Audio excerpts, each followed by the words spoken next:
Great, good morning. Can we have the light back on, please? Okay, we're going to do something different for the next 10 minutes as we're still waiting for some of our guests to arrive. So, let me introduce myself. My name is Sari Latif. I am the MC in training. They want me to get to the level of Ryan, so I'm here this morning to host this session. Okay, we're still waiting for 10 minutes, so I thought just so myself also get familiar with the channel partners and all our guests. And I really, there's a saying in Indonesian, tak kenal maka tak sayang. They say if you do not know someone, then how are you going to like the person? So for this next 10 minutes, do you mind if I just walk around and ask a few of people in random what they have enjoyed so far from the summit? So if that's okay, is that okay? Everyone's awake, excited about it? No? Any winners yesterday? What did you think of that? Okay, let me see. Hi Ibu, how are you? Hi. Aku Sari, salam kenal. Bu, what do you think about the session so far? What I love about the session is the pitch. I really like the pitch. 90-second pitch. Okay, the smart Ryan pitch. is one of the best. He is. I like that. The second is the networking, the Dinner? dance, The dinner. fireworks. That's very, very good. And a lot of people sing. Yeah. Yeah, I think I never see the IT people sing so well, so I like that. And then the last one, I think networking is very good. You've made quite a number of friends or Yes. I collaboration got a partners? lot of friends here, so I think it's a very good event. Great. We love having you here. Okay, we're almost there. Maybe anyone that participated in the smart pitch yesterday, can you just give me a bit of a hands up? Who participated in the smart pitch yesterday? Shy? Okay, let me ask someone else then. Oh, you went to the smart pitch, didn't you?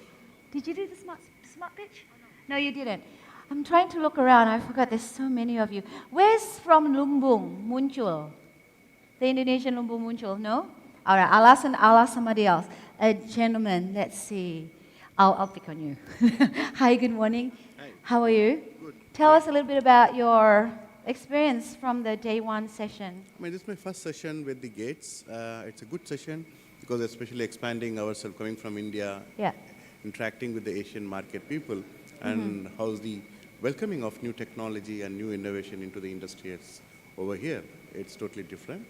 And interacting with different kind of the Southeast Asia, it's totally a different experience for us.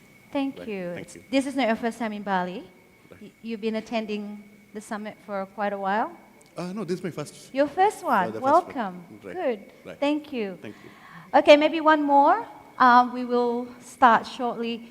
Where is my fellow Indonesian friends here? Pemalu. Hello. The Indonesia? No. No? I can't see. We all kind of like look the same. All right. Maybe one more. Any thoughts, Ibu? Okay. Let's see. Good morning. Are you one of our channel partners or just attending? I'm just attending. Attending. Can you give a few impression of what do you think about the session so far? Okay. Okay, I think this is the first time I come here to Yeah. the Gates, and then I think that is a wonderful event that Yeah. we can know each other around the Asian country, and then hopefully we can have a good relationship with the new vendor, distributor, or the partner. Yeah. What I like is about the speaker, especially for the cybersecurity yesterday. Great. Okay, Thank you for that. Okay. Thank you so much, everybody. Let's now begin our day two. We'll bring the video back forward.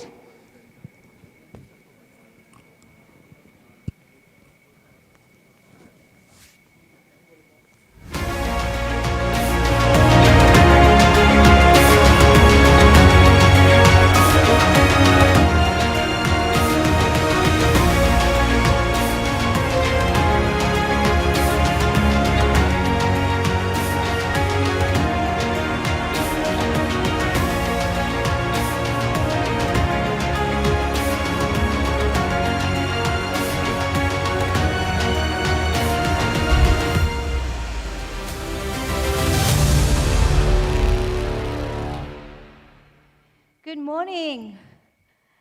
Good morning. Where's the energy in this room this morning? Good morning, everyone. That's better.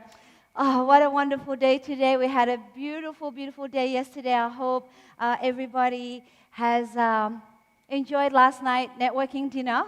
So I would like to welcome you officially to day 2 of the Gates Southeast Asia Enterprise Channel Summit and Department of Science and Technology India, hosted by the ASEAN-India ScaleHub 2025. If I haven't had the pleasure to actually meet you personally, I know one familiar face before I came here, which is Mr. Sachin. It's good to see you again. And I've made a few friends along the way since day 1. I hope to make more new friends on this conference today. So today, we will continue to explore the dynamic intersections of innovation, strategy, and also partnerships. On the agenda this morning, we'll kick off with a thought-provoking fireside chat featuring His Excellency Sri Jayant N. Khobragade, who will share his powerful insights and knowledge in the billionaire mindset. This will also be followed by high-impact panel discussions. We will have another 5 panelists discussing on this decentralization on artificial intelligence and diving into how intelligence is evolving at the edge and at the core. And following that, we will also again have the ScaleHub Smart Pitch. Will be hosted by our esteemed host Ryan a little later, and the Ryan table discussions. We've also got workshops for you prepared today. And the day will close in style, of course, with the awards and gala dinner. So we hope you all will enjoy today, day 2 of the summit. And now we will, of course, start with the fire chat session. Okay, with that, ladies and gentlemen, before we begin the the upcoming session, I'd like to leave you with this thought. When we admire billionaires, we often focus on their products and companies, but rarely we explore the mindset, their values, and the team principles that truly drives their success. So today, let's unlock that mindset. It is my absolute honor to introduce our first session, which is a fireside chat with His Excellency Sri Jayant Khobragade on the billionaire mindset. Please join me giving His Excellency a warm welcome on the stage.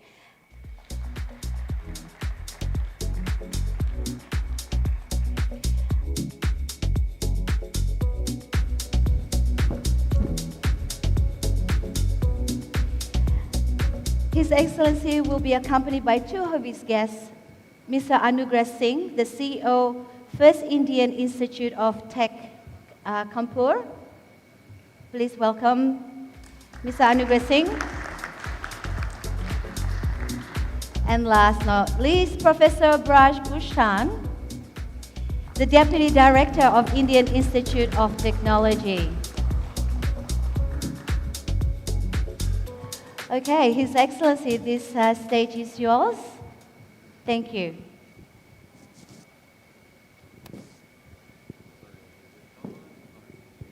Hello. Yeah. Good morning, namaskar, and salamat pagi. So I'm very happy to see you all in such a big strength. I didn't expect, but I think the topic billionaires mindset that might have interested some of you. A few minutes back when we came in the hall, there were hardly any participants. Then I said that, okay, only those who want to billionaire, they will come to our session. So first of all, let me begin with, thanking IIT Kanpur, Dr. Piyush Mishra. He really has helped us, building this particular event, and Kosti, from the ASEAN side. They really have worked hard, to bring participation from the ASEAN side and, to construct this particular festival. Look, when we started talking about this ScaleHub, which, we have explained yesterday, that it doesn't stop at this particular event, but prolongs, for 1 year. At that time, we had this dream, we had this thought, with my friend Sachin Gopalan, that, maybe, one day, this series of these events will create a unicorn. And yesterday we saw, the potential in some of you. So therefore, to hack the mindset of billionaires, we have two brilliant people with us. Both of them are associated with IIT Kanpur. Mr. Anurag Singh, he is alumni from IIT Kanpur. Now he is CEO of Foundation for Innovation, Research and Science and Technology first. And then we have Deputy Director of IIT Kanpur. Both of them have won, many appreciations, many awards, they have many feathers in their cap. So not wasting much time, I come to Professor Braj Bhushan, and he is a specialist in neuropsychology. Since we are talking about mindset, so we have the most appropriate person. So, Professor, could you kindly explain, what is neuropsychology? What is the difference between psychology and neuropsychology? So, good morning, all of you. Psychology, as you understand, is basically the study of human behavior. And when we talk about behavior, it's both the explicitly visible behavior and something that is hidden, so covert and overt side of the behavior. Nowadays, you listen about covert operations. So behavior has always been covert and overt both, because it is largely guided by two things: the situation that you are encountering and the appropriateness of the response according to you. These two things are important. But what is critical here is how the brain plays its gimmick there. So all of us have the biological brain. All of us are socially situated human beings who are calibrating their response according to the situation one is encountering. How this bridge is created to fill the gap between the expectation and the outcome. So that's neuropsychology. So, Professor, do you also do face reading? Face reading. Do you do face reading? Do you study body language? I avoid doing that, but that's my area of research. So exploring the human behavior, the invisible side of it, based on the expression. So have you seen like potential billionaires, since yesterday you have been watching, our speechmakers, yeah? I'm sure there are many, and one day everybody would move in that direction. Okay, thank you so much. So let me come to, Mr. Anurag Singh. He is also IIT alumni. And for long years, he has been in the United States, in Pennsylvania since 1992. But somehow, he decided in 2022, around that time, to get again reassociated with IIT Kanpur. And he is CEO, as I mentioned earlier. So I want to ask you, Mr. Anurag Singh, what prompted you, to come back to IIT Kanpur? Good morning, everyone. So what prompted me to come back? IIT Kanpur has had a special place for me all along, actually. So it wasn't as if I came back out there. One thing which IIT Kanpur does to its credibility is host regularly some of the alumni events, and I had always been there. Okay. I admired and I enjoyed what was happening at IIT Kanpur, and what I saw from most of my environment, where I had grown up in Pennsylvania and built 2 companies and sold 2 companies out there. 22, I retired, kind of retired, I don't know. Now I can't even say I'm retired out there. I basically decided to come back and give something back to the institute out there. That was my whole goal. My family is still in Pennsylvania. So it's more about seeing how I can help some of these startups in IIT Kanpur. Wonderful. Thinking minds never retire. So coming back, to you, Professor Braj Bhushan, I have gone through your biodata. You are like the best student in your university, best professor in IIT, and you have received many awards. And I've seen that you also have done a lot of study during the COVID period on COVID. So I have, like 2 questions. One is that, are there some long-term impact on our thinking?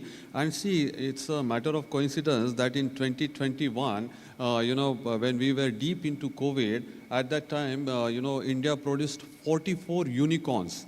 I mean, it's just a matter of coincidence, or how do you correlate? Or it just, there are 2 isolated things? I think COVID taught us something very interesting that we had forgotten long back. COVID allowed us to think, to rethink, and to recreate. Something that was known to us, something that was very comfortably entangled with our day-to-day life, suddenly got disrupted.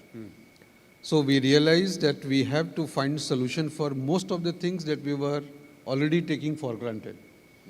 Once you start doing that, the mind stops thinking, or perhaps it starts thinking more systematically. Because right from the beginning of your life, you have seen how things move. And human beings have a tendency to form heuristics. Once you form mental heuristics, then you know how to jump from point 1 to point 2 without even realizing that there were hundreds of intermediate points there in between. Wow. So that's the comfort that we had created for ourselves, being all intellectually capable human beings. And then suddenly COVID posed a challenge before us. The challenge was that all intermediate steps had to be revisited. So my sense is that human beings by and large are creative. They love things which are more creatively designed. So anything which is flat doesn't appeal you, but some kind of geometric distortion which gives a different appeal attracts most of the people. Pieces of art, architecture, music, everything, literature, everywhere you find that kind of synergy where creativity is inbuilt in us. Because of this major disruption, which also made us lean towards the philosophy that life has to come to an end. And it was just by chance that COVID told us that the end is perhaps close for each one of us. And that is where I think the creative potential started, trickling once again. Fascinating. And this triggered something new because I knew that I am a capable human being who lost the way in between, in the world of modernity, whatever your day-to-day requirement was. Now you have a time to think. And you can't keep chatting with your own family members for too long. It will lead to some other consequences. So you think more. Because you think more, you have more of those spikes, mental spikes that will come to you. And it is also coated by the inherent fear that has crept in you that life has to come to an end and tomorrow it could be me. And I think the giving back tendency triggers right there. Wonderful, yeah. And perhaps this could have led to the onset of so many unicorns coming in a shorter time frame. Thank you so much, Professor. So we are already entering into the mindset, and it's very heartening to, listen to you that you say that, creativity is inbuilt in us, and there are some incidents which happen in our lives that, acts as a stimulus, for creativity to flourish. So coming to Mr. Anurag Singh, so sir, now you head, this foundation, and then you support many startups. So do you have a game plan in your mind to create among themselves some unicorns? And if it is there, can you please share with us? Sure, but before I jump into that, I think it triggered something that you said actually out here, and I was thinking, why in 2022 did I change and all of a sudden sold my company and decided actually to do something? And what triggered is really, there was something all of a sudden which changed. I had been a person working 7 in the morning till 10 in the night out there, day in, day out. And I never thought about it in these terms, like what you explained, and it's amazing as to, most probably, I also started thinking about way of life of how do you change that? What do you need to do differently out there? And it did trigger to me. I took a break from 2022 to basically going to for a year before I started deciding, okay. This is more convincing answer, Mr. Anurag Singh. Yeah.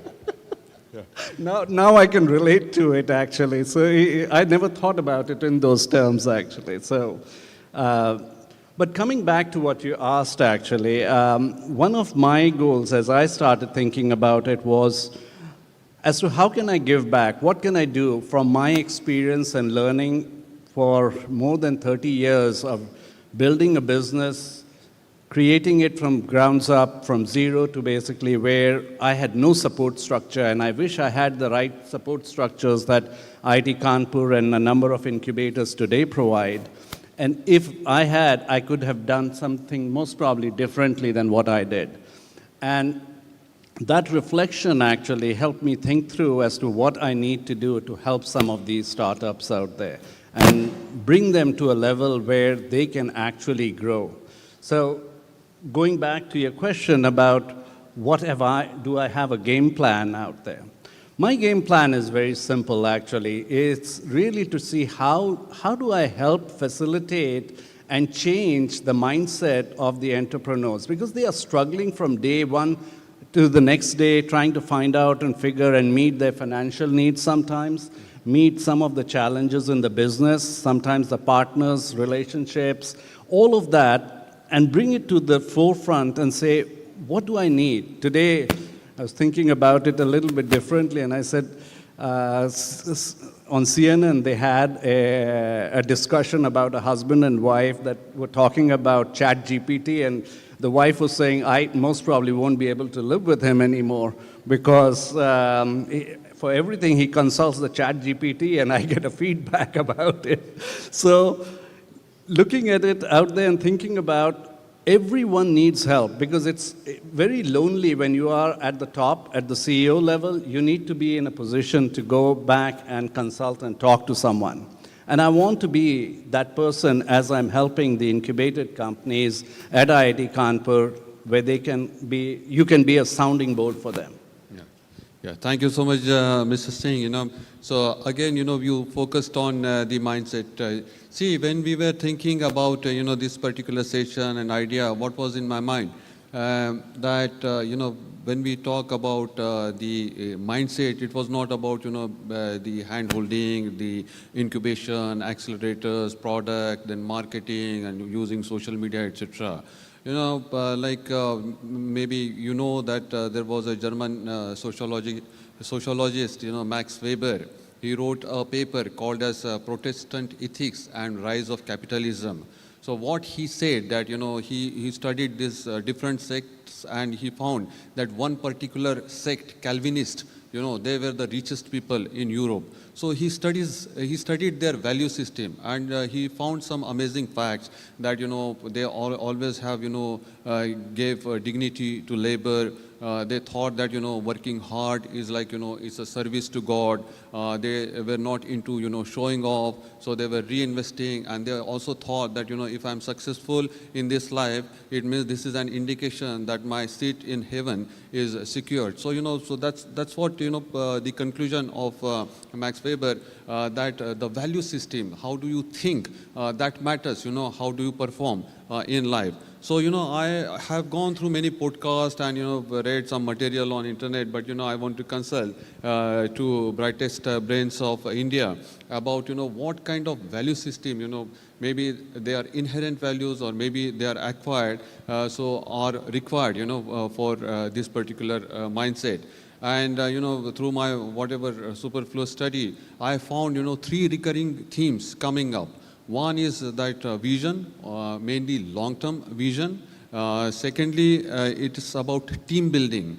And third is about legacy. So, I would like to, discuss 3 particular, these values, these 3 themes with the panel. But if they have to, they want to add some other value, they're most welcome. So we come to, the vision part of it. So vision is, whether the individual is already imagining, the things happening at that scale. How does that happen? So we can start, with Mr. Singh and then go to Professor Brajbhushan. So vision is very interesting, and especially from the billionaire's mindset when you talk about it. It's not about thinking just that it is all about financial aspect of becoming a billionaire. Absolutely. And when you look at it and you talk about what's the vision, for a billionaire, those who have come up in that, it's always the big, audacious idea. It's about changing something in life completely, something that nobody else believed in or thought it was impossible out there. And I think changing that and following that vision and having a passion to drive and get to that next stage where they can actually make a difference. Not just for 1 or 100 or 1,000 people, but sometimes for the millions, hundreds of millions of people. And that basically is the whole mindset. It's not about having a personal goal of I need to become a billionaire. It will automatically come if you follow your passion, if you follow the big audacious idea and take it to completion. I think that's really the key when we all talk about vision and planning. Wonderful. So money is basically a byproduct. Yeah. Absolutely. Money is a byproduct. It will come to you if you basically follow your passion out there. Absolutely. So, Professor, please. I fully agree with what Anurag said right now. We have, I would say, sometimes a clarity about our vision. Sometimes the vision gets blurred. It happens in life.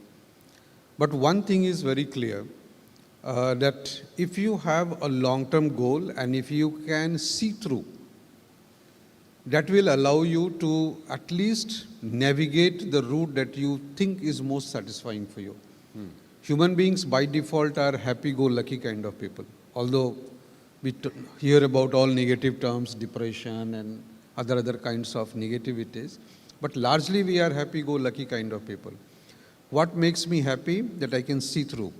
I have a tunnel to look at, and I can, although I am at one end, I can see through the other end. And if I am capable of doing that, then of course I would have a high resolution image of the possible problems that I look at in the world, and then I think of an anticipatory problems that can be solved through my intervention. Human beings are extremely happy if they are able to resolve any of the issue that is faced by the society at large. And what you referred to as the value system, our values are also very nicely catered to this kind of a mindset. The groove that is socially created before us is that you have to give back to the society. You are an integral part of the society. So somewhere in the mind you have that notion that I have to give back. I started acquiring things for myself, but at some point in time you realize that I have to give back. And when you can see through and look at the individual problem, look at it more deeply, analyze it, come forward with a solution, you realize that I have given back something to the society. That makes you feel happy again. Thank you so much. So, bring the solution to the existing problems, do the things with passion, rest is, all byproduct. Right. Yeah. So we come to the next theme, which is team building. When team building, it's also a lot of, values are associated. They start with the individual, what kind of ethics he follows in his personal life, in his family life, and the team. Recently I had the opportunity to meet one of very young billionaires in, Indian billionaires in Dubai. And, he has 400 people's team. Most of them are youngsters, and half of them were calling him Bhaijan, Bhai, brother, etc. So I asked him that, look, you brought all your friends and, from India here, they're working for you. So he told me one very interesting thing. See, look, I'm not going to leave my friendship and my team, just because, I am progressing in my life. Because in every individual, there is something he can do very well. And he says that I just cash on that, So you please, I would like to, hear from you, Mr. Singh, first, about the team building, about the values, of, the ethics, and then, of course, followed by Professor. Well, I think when you think about successful people out there, what they bring together with them is the team and the people around them, the culture that they build, which survives their legacy also to some extent. When you think about not just about yourself and not about what you are currently, but also start thinking about what you're going to leave behind, I think that's what makes the difference in terms of the culture, the value, the ethics that you bring to the table when you are discussing about anything that you're doing in the business environment. And for the entrepreneurs that are looking and thinking about it, I think it is more to think about not just the incremental changes that you will make, but primarily to think about the 10 times, the 100 times difference that you will make based on what you are thinking today and how you will make that change and transition into an environment which will facilitate that. Once you start thinking in those terms, all rest actually will start following you. You talk about team building. I think if you have the vision and if you have the right kind of people, if you start thinking about bringing more smarter people than you around you, you will build the legacy automatically that is required to survive even after you leave either the company or maybe even beyond that. And I think that's the most critical part, actually, as you look at team building and capabilities of individuals to survive their legacy. Yeah. Thank you so much. Over to you, Professor. Yeah. So as Anurag was explaining, we by default are gregarious in nature. We like socialization. And how to socialize? So I would always be attracted towards similar ideas. Similarities will always attract. So if all of us are that creative and if we are looking for similarities of ideas, then automatically there would be pockets that will be created. The pockets of like-minded people. Unfortunately, most of us are not risk-taking friendly. So we being risk-aversive, it's something that prohibits us from taking the lead. Those who are not risk-aversive will definitely take the lead, and therefore they become the team leaders. The rest all will follow. So one, when you have a vision, when you can see through, there are many who can also see through, but then they are risk-aversive. They don't want to delve into an area where discomfort would automatically come to them. So those who are risk-friendly, fine. You take a calculated risk, you move few steps ahead, realizing that in case things fail, I will be bold enough to confess that yes, I took this decision based on these criteria and I failed. But this failure will by default ensure that you recalibrate your response to ensure that the success comes to the next junction. And this is how the leaders will continue growing, and this is how the followers would keep on adding to this. And of course, I agree with Ambassador that every person in this room, in this world is endowed with certain capabilities. All you have to do is to find out who can do something better than others. And that person is entrusted with that calibrated responsibility that this is the domain where you would contribute, and therefore you get the optimum of each individual. So the team as a whole grows in this process. Yeah. Thank you so much. Honorable Prime Minister of India, His Excellency Shri Narendra Modi is one of the most brilliant examples of how he builds team. Then, his, teammates, how they build, teams, and then how he has made all of us proud wherever we are, even the, every individual now, every citizen, NRI or, overseas citizen of India, he started feeling, more proud about his belongingness to India. So that's how, the leadership and team building, those things get connected. Now, Mr. Anurag Singh, you said one very interesting thing that, how vision gets connected with the team building, and then how your team, carries out legacy. So you partially already responded to the legacy part. But before coming to, the final theme, legacy, I also want you, both of you to make some comments on Atmanirbhar Bharat and, Make in India, and how, like our startup ecosystem is, contributing towards that, and how, IIT Kanpur, your particular foundation is, oriented towards that. No, I think when I look at India today and I think about what our Honorable Prime Minister has done actually, it's created an environment for the entrepreneurs to flourish in that environment. And I heard yesterday we were talking about how India right now has about 180,000 startups out there. That's an amazing system that most probably will self-feed itself to continue to grow now. And I think that's one of the most important things that you need to understand, because there's always an inertia to start anything. But once you get the critical mass and the critical momentum started, you can easily actually keep that moving. Means Newton's laws are very common out there when you think about it. And it's same with the entrepreneurship. Coming back to how we are looking at this, we are looking from an IIT Kanpur side, and we are talking about Atmanirbhar Bharat, and we are looking at indigenizing most of the solutions that we are building Wonderful. to be built within the country out there, instead of basically go. And a good example, actually, we were talking about it, was one of the companies that I mentored as well as talked about and is part of our ecosystem is View Dynamics.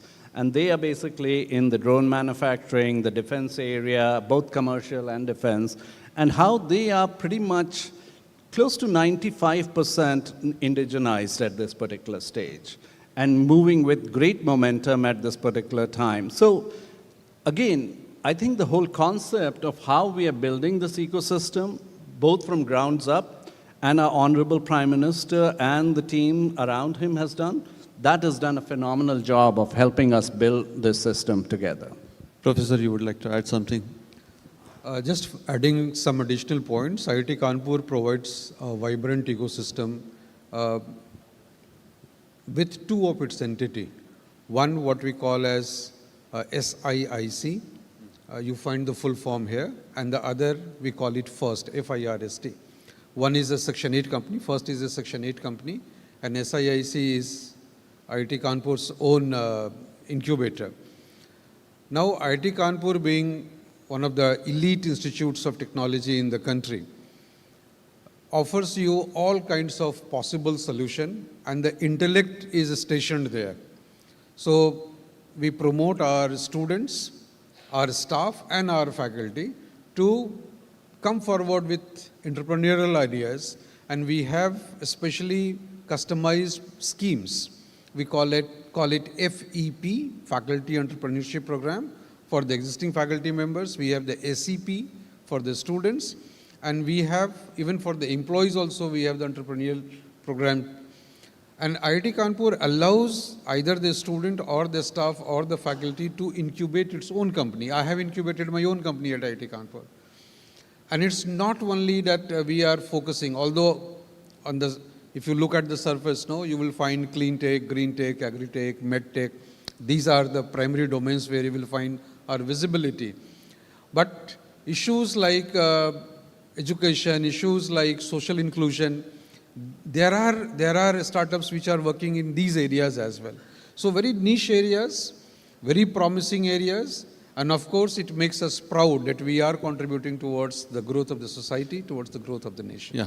So, Professor, we come to the last part of our discussion. Mr. Singh has already responded about the legacy aspect. If you could, in two sentences, mention, about the legacy aspect. And by the way, while our panelists were discussing, I was thinking, like this Atmanirbhar theme, this itself is one of the values given by Honorable Prime Minister to our youngsters, to the entrepreneurs, to inculcate among themselves. So please, your comments on legacy, and then we'll complete our session. Yeah. Look at the ancient India, ancient world, I would say rather. The rulers had the tendency to get their sculptures built while they were living, right? There were rulers who would carry historians with them when they would go on war, so that they write about them. We all have a tendency to live beyond our biological existence. And therefore, the very understanding that life is mortal, but the objective is to become immortal.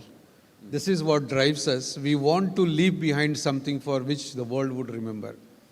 So that's how human beings get motivated to keep carrying their ideas, dreams, passion in their life. Yeah. Thank you so much. So, to conclude, basically what Vivekananda ji used to say, that, take up one idea, make that one idea your life, think of it, dream of it, just leave every other idea. And then we can add in the process, you build a team, a solid team, and leave a happy legacy. Thank you so much. Thank you so much. Thank you, His Excellency. And guests, if you just stand up, we'll take a photo. That was such an inspiring, thought-provoking ideas. May you find your big, audacious ideas to make impacts in this world. Okay, great. If you can step forward. Okay.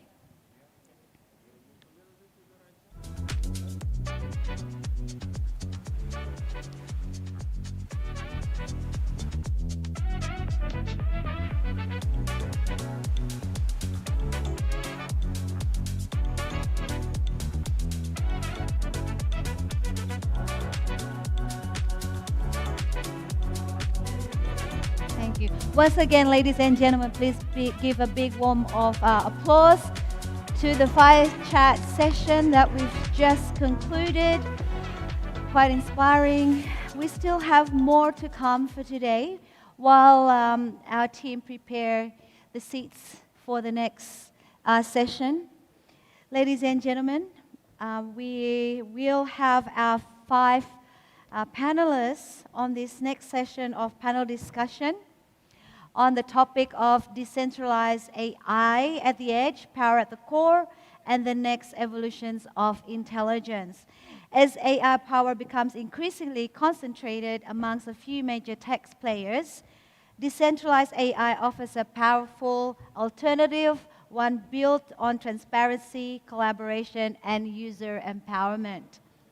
By building systems that are co-created across global networks powered by an open data and collective intelligence, we have a real opportunity to create AI ecosystems that are more inclusive, resilient, and privacy protecting, especially in vital areas like healthcare, climate action, and of course education.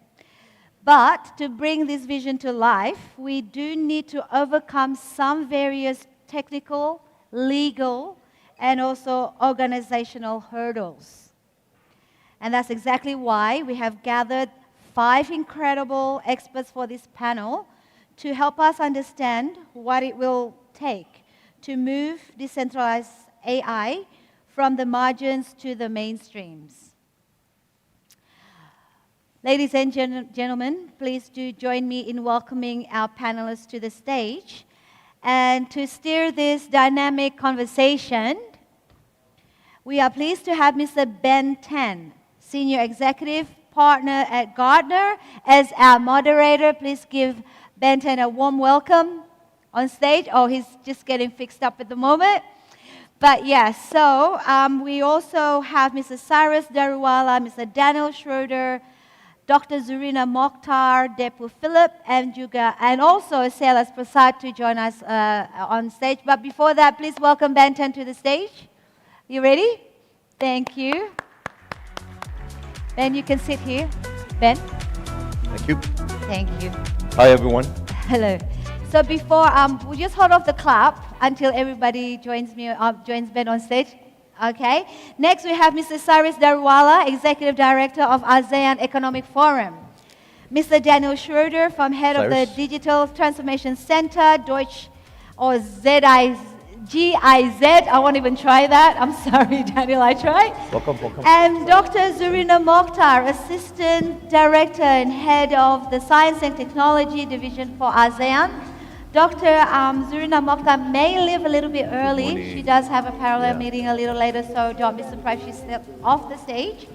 And Professor Depu Philip, the Director and Professor in charge of Innovation and Incubation, IIT Kanpur. And last but not least, Mr. Shailesh Prasad, the General Manager of Exim Bank. Now you may give a big round of applause for our panelists who have joined Mr. Ben Tan on stage. So the stage is yours. Thank you very much. Good morning. I hope you all can hear me well. And it's been a long time since I got back to Bali, but it's exciting to be here. So great to see you all. I'm going to give you a quick introduction to myself, and then I'll ask the panelists to also introduce themselves. But first of all, how many of you use AI once a week? How many of you use AI once a day? In fact, all of you use AI every day and every hour. You just don't know it yet at the moment, right? So actually, it's embedded in a lot of things that we use, and it's going to get more and more embedded in the things that we do, right? So first of all, a quick introduction of myself. I am responsible for strategizing, partnering with a lot of Southeast Asian governments on their technology strategy moving forward. So primarily I focus in Singapore, Malaysia, Thailand, Philippines, and Australia. These are the markets I look after, and I speak to them on technology strategies moving forward, yeah? So let me ask each of the panelists, let's start with Cyrus, to introduce yourself, and exactly what does your organization do? Sure. If we could keep it to 2 minutes, it would be appreciated. 2 minutes is one too many. My name is Cyrus. I work with a Blackstone company called IDC for the last 21 years. Blackstone was the financial services investment arm I looked at globally. Right now, I'm a partner with Zensung, which is a motor insurance company, one of the fastest growing.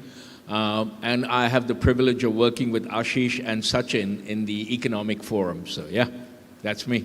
Fantastic, thank you. Daniel. Thanks for having me, Ben. So my name is Daniel Schröder, but stick with Daniel, it's too difficult to pronounce. I work at the intersection of digital transformation, sustainable development, innovation ecosystems in international cooperation, right now focusing on Indonesia and ASEAN and building a bridge between Europe and Germany in that matter. We are confronted with Gen AI in many of our programs. We use it mainly as an innovation catalyst to embed new impact or new scale of impact into our interventions in energy, forest, and nature conservation or circular economy. My background is in civil engineering. I worked in the telco industry for 15 years and then transitioned into international cooperation. That's my background, yeah. Thank you very much. Thank you. They have mics on the table, yeah. One each, okay. Good morning, everyone. My name is Zarina Mokhtar. I'm heading the Science and Technology Division at the ASEAN Secretariat. We are based in Jakarta. So together with my team, we implement and monitor more than 100 STI, Science, Technology, Innovation Initiative for the region, working with more than about, I would say, as we speak right now, 17 partners, 17 countries, including India. So ScaleHub is one of the examples of the activities we endorse and we implement together with our partner. Thank you. So I'm Deepa Philip. I'm a professor of industrial systems engineer at IIT Kanpur and also currently have the administrative responsibility of the incubation and innovation at IITK. And that's pretty much it. Okay, thank you. Good morning, everyone. I am Shailesh Prasad. I can't hear you. Good morning, everyone. Can you hear? Yep, very clear. Is it better? Yep. Okay. I am Shailesh Prasad. I am from Import Bank of India. It's a Government of India owned export credit agencies.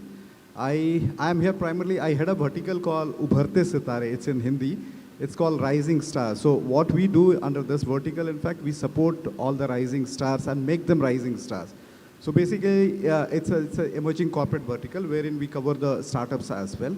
So under this program, we not only lend, because primarily we are a lender, but we invest in the form of equity as well. That's how we work very closely with many of the incubation centers like IIT Kanpur as well. So till now, in fact, we started 2 years back this program. Till now, we have supported more than 100 companies under this program, and we want to scale up. That's how we are here. Thank you very much. Thank you very much. There are going to be 3 topics that we're going to focus on today. One is, how basically Gen AI will impact society, people. Number 2, how it will impact the environment. And number 3, what are the risks and potential security measures you need to put in place to ensure you use it in the right way. So these are the 3 areas we're going to discuss today, right? So to kick it off, I'm going to give you some information to lay the ground, and then we'll ask our expert panel here for their opinion, as well as open to the floor if there are any questions. We believe Gen AI is such an important technology that United Nations will potentially declare Gen AI a basic human right by 2028 to 2029. when Gen AI becomes quite mature. What this means is it's going to disrupt significantly how people are educated in the market space. And as such, we think we don't want to have society fall behind because they don't have ability to get access to Gen AI, right? So to give that significant importance that this technology, we believe, is so powerful and so impactful for society, we need to make sure every country has access to it. Every people have access to it. Now, that topic of decentralization, today, most of it is dominated by big companies. But we think that it's going to slowly decentralize, right? And will make it more affordable for many people. Now, there are some dangers in it. And I'm going to give you this information before I ask the panel about it, right? So, one of the things is Gen AI will now educate significant amount of population. But the data might not be right. The information might not be what we human beings consider appropriate. Someone needs to guide that. Someone needs to filter that. It's extremely important, right? But have you heard about the millennium generation and the Gen Z generation known as the look-down generation? Yeah? Because they're always looking down in the trains, in the bus, having lunch. They're known as the look-down generation. I'm afraid Gen Alpha will take it one step further. Gen Alpha will have a better relationship with their devices and with the algorithms than they will have with human beings. We think this will happen by 2030. Okay?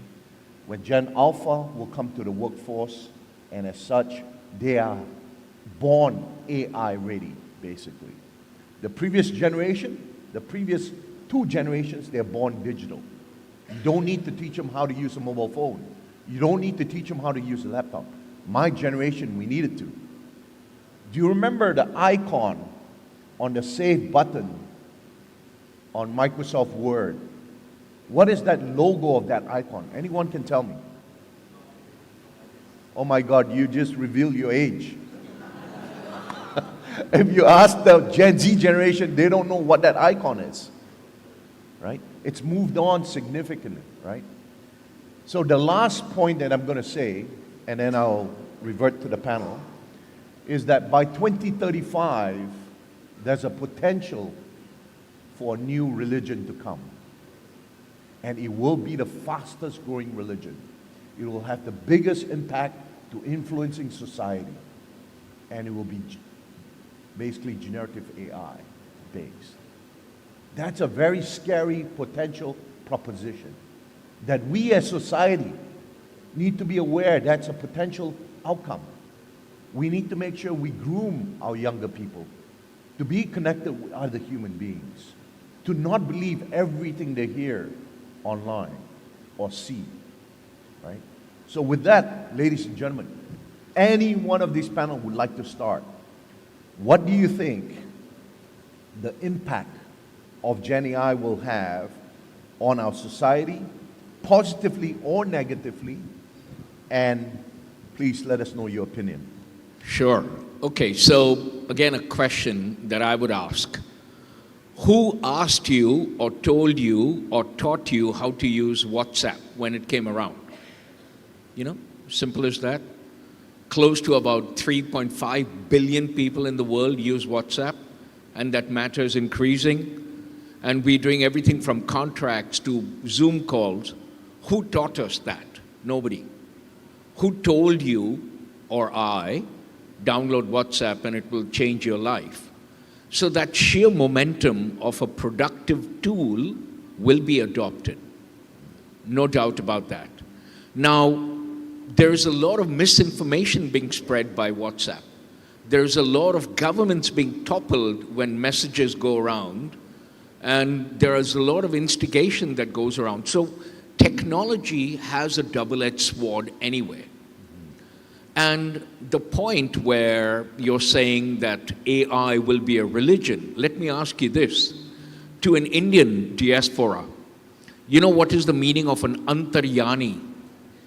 Someone, she or he knows everything, has an answer to everything. Now imagine a destitute farmer, you know, down in Maharashtra, who's praying for rain and wants to avoid, and he has an AI tool, and this AI tool gives the answer to everything. When to plant, when to avoid, when to reap, when to sow. For him or her, it's an antaryani, has all the answers. Yeah. Or to a doctor who can detect cancer and mitigate it.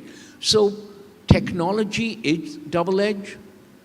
I think personally in the banking world, in our investment world, technology, or especially the use of AI and generative AI, self-learning AI, there's a huge upside to it. Of course, you will have programmers and discrepants who will use it for their benefit. It's inevitable. So yeah, I don't think that we should be very guarded or cautious about it. It's a phenomenal tool. It's data-based. It's for the benefit of all of us in day-to-day life. So I think it's going to prevail, and I think we're going to be okay with that. But thank you, Cyrus. Yeah. I feel good after your answer. Hey, ladies first. Yeah. So I think your question, I think I would like to see this in a bigger picture. Yeah? You're right about the disruptive nature of generative AI. So I would like to link that back to the need to decentralize AI. So let me bring ASEAN Secretariat perspective. We are more interested to protect the interests of 10 ASEAN member states. Yeah? So I think the more important question that we at the regional level always ask ourselves would be, why do we really need to decentralize AI for the region, for 10 ASEAN member states? 3 reasons. Number 1, it will ensure fast response. Number 2, it will ensure data sovereignty and also protect the trust of the people. And finally, it will enhance inclusive innovation, right? So when we have the data processed nearer to the source, then it will allow faster and quicker decision making. That's number 1. And secondly, when we have the data processed locally within borders, it would enhance public trust.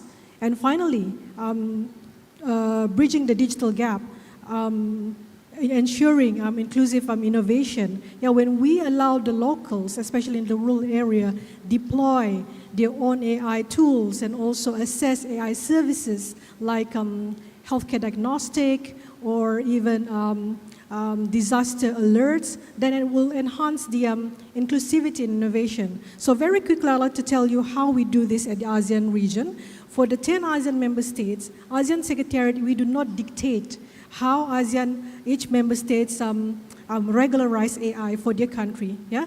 But we come out with guideline. Just last year, we come out with AI guide for governance and ethics, and also from that guideline, we come out with another guideline this year on generative AI. So that's how we try to decentralize AI for 10 ASEAN member states. Thank you. Thank you. Thank you. Yeah, happy to jump in exactly the point, because I want to second this opinion so very much. I think there's a thing that needs to happen, especially in the minds of thought leaders, to not conflate Gen AI with AI in general. AI is an overarching topic which has very, very many nuances, and Gen AI is one of them. And we must not conflate Gen AI, for example, with robotic process automation, which is also AI. What we want to see is augmentation and not automation in that sense. And then it becomes so very important to have a focus on inclusive innovation, and that's also where we focus our work on. So we want to be a catalyst for this inclusive and locally driven innovation. So decentralized AI, I believe, is a key factor to democratizing access, taking care of the digital gap that has already deepened so far for basic technologies like connectivity. I mean, we're talking about democratizing AI, and we haven't even figured out to get everybody connected in a decent way. So these should be at the very core of our thinking, how this evolves. And then coming to the notion of declaring it a religion, and I'm consciously choosing the word declaring it a religion, because religions and beliefs are being declared. And we also have to remember that a religion is a highly regulated thing. It's nothing free-floating. It's very prescriptive. Yeah, so you have the Quran, or I don't know exactly the names of the word for the Gita, and you have the Torah and the Bible. These are highly prescriptive regulations of how to live this religion. And now if we deploy that to AI, don't you think that we should also have a regulation for AI? And at the same time, we are asking for a deregulation of AI. So how do we balance that? I think it's a very balanced discussion that needs to happen. Yeah. Thank you very much, Daniel. Very good insights. Thank you. So I don't know whether the answer, whether it will become a religion or not, but I want to take one step backward. Being a faculty member, want to look at it. Imagine a situation, we are by ocean, we're standing by the beach, and we see a shark fin coming to us. Okay. So that's visible to us. So we can see that, and that's data, the visible fact. So you can conclude that, okay, there's a shark underneath the fin. That's your information, right? The question is, why is the shark coming here? Is it hungry? Is it chasing a lady shark? Is it just going for an evening walk? That's intelligence, okay? That's the why. So a lot of the time, we get confused between the information and the intelligence. And an example of it is, when I grew up, I had floppy disks, 512 KB floppy disk. So if I had to store pictures of my favorite actress in that, I could store 3 or 4. That's it. Now you have a pen drive. So if you take my floppy disk, put it in the computer, you can easily find out who is my favorite actress. Now I have a pen drive with 1 terabyte capacity. You put it in, you'll have to write an algorithm to figure out who is my probably favorite actress. Yep. Because what I started doing is, when the storage became cheap, I started storing junk. Yep. So when you have so much of data, it's a lot of the time it's so much of noise. This happens in companies also. You put 100 sensors, collect all the data, now you hire a consultant to figure out, sense out of the data, right? Sorry to put it that way. So if you're talking about, if you look at the classical definition of AI, it says if you have a computer and a human being around and you interact with both of them, you are unable to distinguish with both. Okay? In that stricter sense, you have to, it's a used and abused term, in my opinion. That's, I mean, we have done AI projects and failed miserably as well. Because we did not get the intelligence. We got the information. Imagine you put a camera there and you feed it with all the shark fin data, it will probably say it's a hammerhead shark, easily. And that's not intelligence. Yep. That's maybe information plus a small delta. So I don't know whether it will become a religion or whether it is matured enough to become a religion. But other thing also, we should realize that there is nature here. It has been there for 1 million of years, right? And it has amassed so much of data. It has gone through so much of evolutions. It has taught itself, right? I may live for what, 100 years maximum? I'm not going to match that timeline, no matter what. So that's all my opinion is. Sorry to put it in a different way. Thank you. Great framework and approach to that. It's good insights. Thank you. Yeah. Thanks, Professor Philip. In fact, his anecdotes are always, most welcome.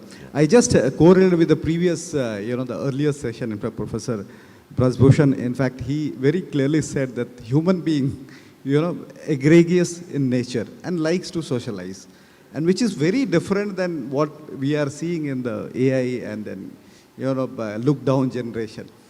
And see, this is a phase, in my opinion, this is the phase. Maybe it will be a little longer phase, but there is parallelly a thought process also. People see that, something wrong behind, getting glued to mobile or getting used to. So I feel that this continue to be a tool. It will be a tool, and tool can be used elsewhere for the good. Mostly we try to intended, uses is the betterment of the society, like bringing automation, efficiency, But as long as, in fact, human being is in control of that, I feel that it will not take over us, which, in terms of religion or whatever you can say. That's first reaction of mine. Thank you.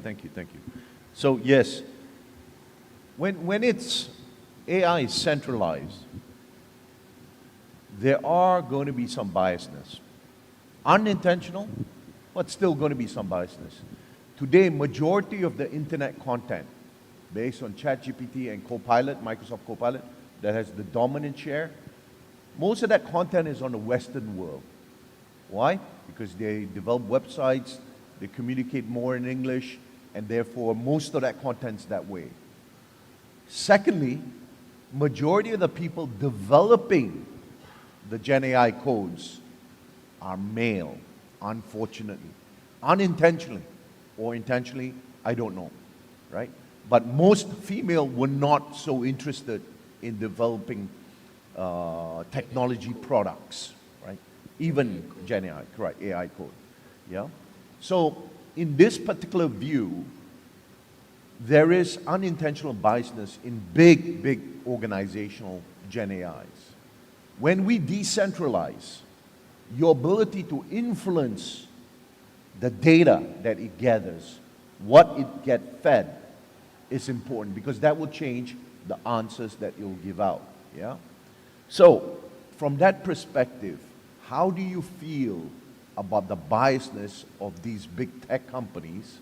And do you feel that we should decentralize more? Or do you think we have to have a hybrid or rely mostly on the big companies? I am totally for big companies, big wealth, big creation. And I see no shame to that. Why would we be apologetic if we were the first to market and we were the monopoly and we were dominating a certain sector?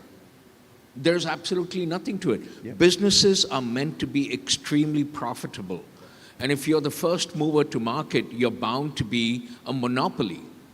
Now, if you misuse that monopoly, you know, in the US, they call it the restrictive trade and monopolies practice. So if you are a Bajaj of India, that is the largest manufacturer of two-wheelers, if you are Copilot, the largest investor and creator of AI, if you are Singapore Telecom, the only game in town when it comes to these are monopolies and they have their little profitability based on monopoly. So I don't think forceful decentralization is the way, but ethical AI and the boundaries to be set. Okay. She did not get a loan because she's a woman and the coding was such that women 60 and above should not get a loan. That's biased AI. That's a biased logic. And I think the regulators are going to start controlling what we call the use of AI to automatically come to a conclusion. Yeah.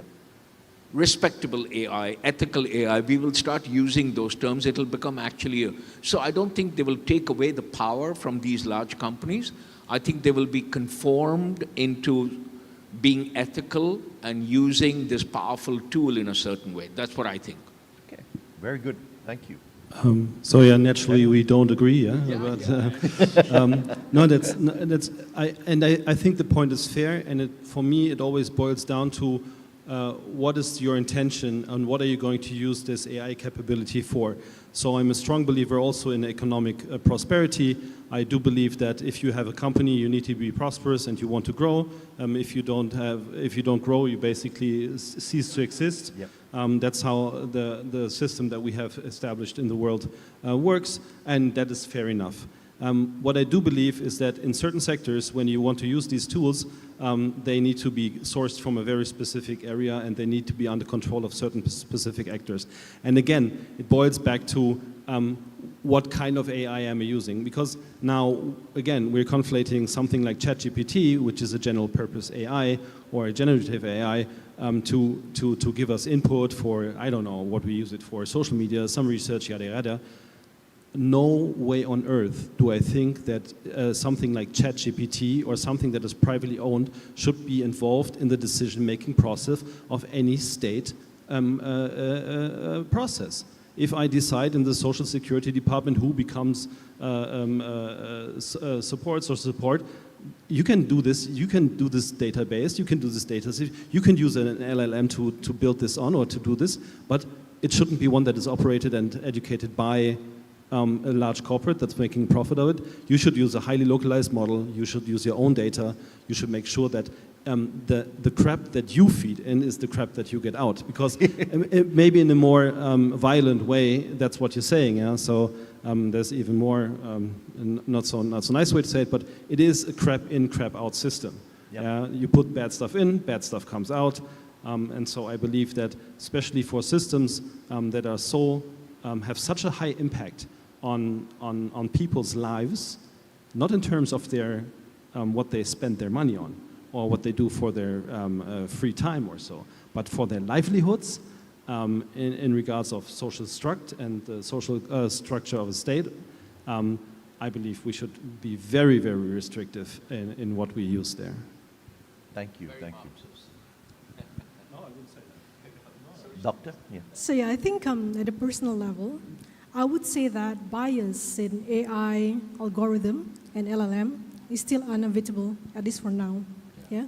But I would like just to quickly pick up on your point earlier on democratizing AI.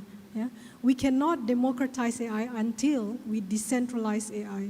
So I'd like to just give a quick analogy, because we always use these two terms, decentralizing AI and democratizing AI interchangeably when the differences are rather semantic. So when we talk about decentralizing AI, we are talking about the structure. We are giving more keys to more people. And when we talk about democratize AI, we are talking about the access. We are inviting more people in. So before we can invite more people in and democratize AI, we need to first decentralize. We need to first give more keys to more people.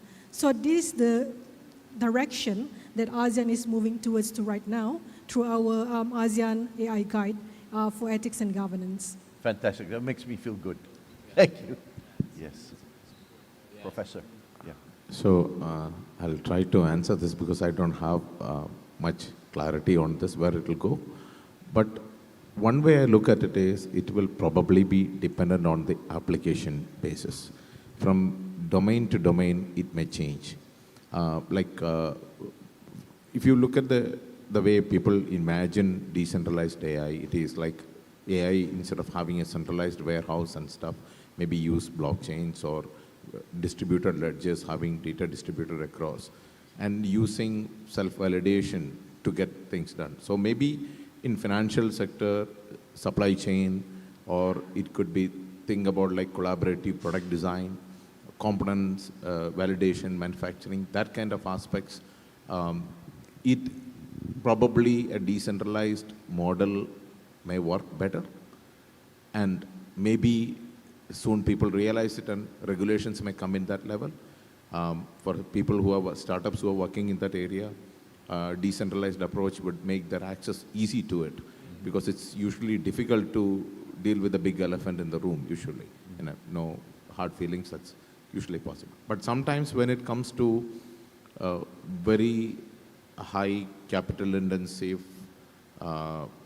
huge risk included kind of projects or activities, centralized things will, and a simple example, aircraft manufacturing. There is an Airbus and there's a Boeing. And then there are small players here and there. But that's how the system evolved into. And is it good or bad? We can debate. But that's how the technological domain shaped its outcome out of it. So I guess, yes, Shailesh is sitting here in the financial sector. A decentralized approach would definitely make more sense than having, imagine the whole world in one bank, right? I would probably have to sell my lungs, liver, and kidney to get even one. I'm sorry to put it that way. It's okay. Yeah. So that's the point. It may, and it may not. Probably we will realize at some point of time, and we are not address the factor called government in this. They will at some point of time come in, yes, and they will try to put policies, yes, regulations, etc. For sure. So that it may or may not become decentralized, or it may become more like public health system. Like now hospitals need to be, in India there was this rule that said, if you are in an accident and if you take them to the most expensive hospital, they're supposed to give free first aid, no matter what, and you're not supposed to charge for that. So those kind of things can come into picture. Okay, policies. Yes. Yeah. Thank you, thank you. I like your situational analysis. Yeah. Thanks. It's a very evolving subject, actually, and evolving very fast, I would say. So some of the example in financial sectors, in fact, which we have been, observing in India as well. So central government, Reserve Bank of India, on agentic AI, in fact, rampant use is there. So there are no restrictions as such. So, but the moment it comes to, generative AI, on decision making primarily, where there is issues of, governance, ethics, where decision making can be influenced, unbiased is difficult. There I feel the,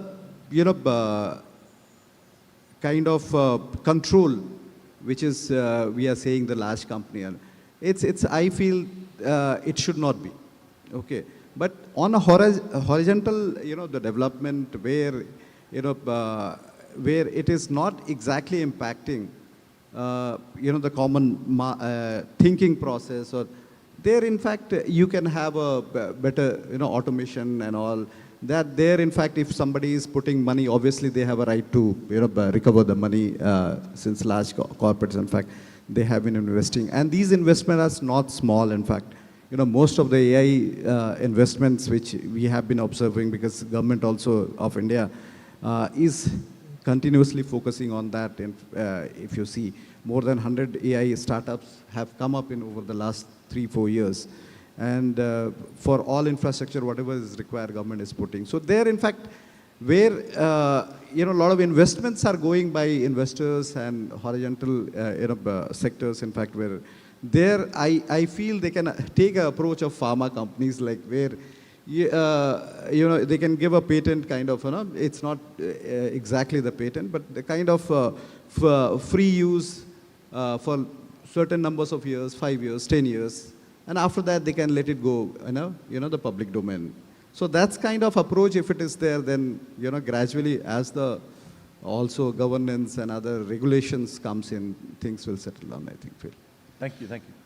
So we want to take a little bit of a detour a bit and ask the crowd here, if I were to ask you this question, please answer as fast as you possibly can. Is eating stones, pebbles, good for you? Yes? No? How many say yes? No one. Very good. But if you ask any of the Gen AI, ChatGPT, Copilot, 9 months ago, today it's fixed, but 9 months ago, it would tell you eating stones is very good for you. It's got minerals, it's got fiber, it's got salt, right? But anyone with common sense will know eating stones is not good for you, right? But if your kids, 5 years old, 7 years old, don't know any better, it's talking to ChatGPT and asking this, and ChatGPT says eating stones is good for you. Now, what caused this problem? A doctor wrote a medical journal saying eating stones is good for you as a joke and posted on Reddit. 50,000 people put thumbs up as it was a funny joke. So when you ask that question, ChatGPT goes and finds that data, goes and finds that information, and sees 50,000 people give it thumbs up. Do you see that risk of fake information, manipulation, deepfakes coming out by posting wrong information and losing the context of that question? Now, I know you've been pretty excited to hear them. I just want to make sure to keep the energy up. I want you to bring out your mobile phones. Go to a Google search, and I want you to search these words specifically, because you're going to laugh at the feedback that comes back, right? You search in Google search, Gen AI, one word, G-N-A-I, space, salmon in the river. And let's see who's the fastest that gets it back and laughs. Okay, you got it. I heard someone from that side giggle already. Right? You got it as well. So why did it make that mistake? You see that salmon? It's a piece of salmon steak rather than a fish. Because it's the #1 posted photo on the internet for salmon. Why? Because people eat their food and they take a photo of their food. Their cameras eat first before they do, right? So they take a photo of their food, and that algorithm is called SEO, Search Engine Optimization, and it's picking up that photo is the #1 photo for salmon. I'm going to stick it in a river. Technically, it's not wrong, but contextually, that's not the photo you wanted. But you can see the hallucination and the mistakes Gen AI make, right? The question to the panel is, how important is it to audit what we train the Gen AI, and rather do we use a big centralized model that is all the information in the world, or do we control our data and make sure that we curate what gets trained, and we vet and we audit what gets trained? How important is that to us and to society and to organizations, right? Anyone at the panel can start. Maybe we start from the other end because we tend to flow one way all the time, right? Yeah, I'll just start with the human being. In fact, when we are born with a blank, slate, and gradually we pick up over the periods. Some, obviously, as a genetic information, some things comes in our mind, and gradually over the period as you grow, we pick up. So similarly, in fact, the evolution of Gen AI, that's what we are trying to do. The unfortunate part is with the Gen AI is the emotional, quotient, which is not there. Plus the thinking, which we are training has not seen the kind of, aspects or 3D, 4D, 5D, our brains can process. So I don't know, to reach to that level of Gen AI, what is possible technically, I am also not, capable of answering that. But definitely people are trying to reach to that level. But as of now, what, is visible, what we can see, as you rightly pointed out, in fact, whatever we ask, it's not correct. And based on the information, because Gen AI, as you rightly said, it's picking up information available on the internet, but that is not the exhaustive. That's the what prescriptive kind of information which is given by somebody. It's not the end. So that's the challenge which is going to continue to be there. So I feel that it's really difficult. We need to train our generation to generation, in fact, not to trust, not to believe. But it's really difficult because elections are now, in particularly, see, India being a large country, still I feel that to certain mindset can be driven by that. What's up, as you rightly pointed out. Yeah. So likewise in many countries, smaller countries, in fact, elections are, kind of won or lost by the government. So that's the kind of misinformation or yes, I would misuse of tools are happening. Yep. So this is where the danger is, in fact. Thank you. Thanks. Yeah, good insight. Let me try this once again. So imagine if we are having one centralized data warehouse. I don't want to use the storage of information. Let's call it storage of data. We may get benefits by saving on electricity, because when you have all these data warehouses coming up, which is core requirement of AI, your electricity demand is going to, we were having this discussion in the morning with Professor Braj and Anurag Singh ji, we were discussing this. What will be the, where will you get that electricity to run the whole thing, right? That's what, so you may say, oh, put a one centralized thing, then your problem is solved.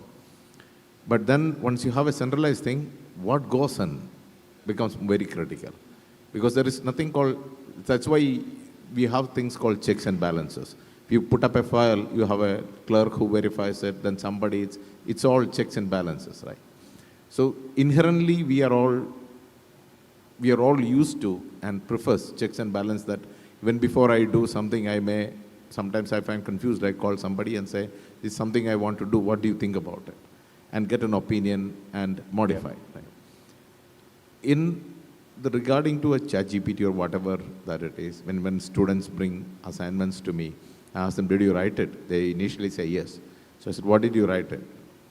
Done. So then I try to tell them that, this is a learning process. You need to understand the knowledge and all those kind of things.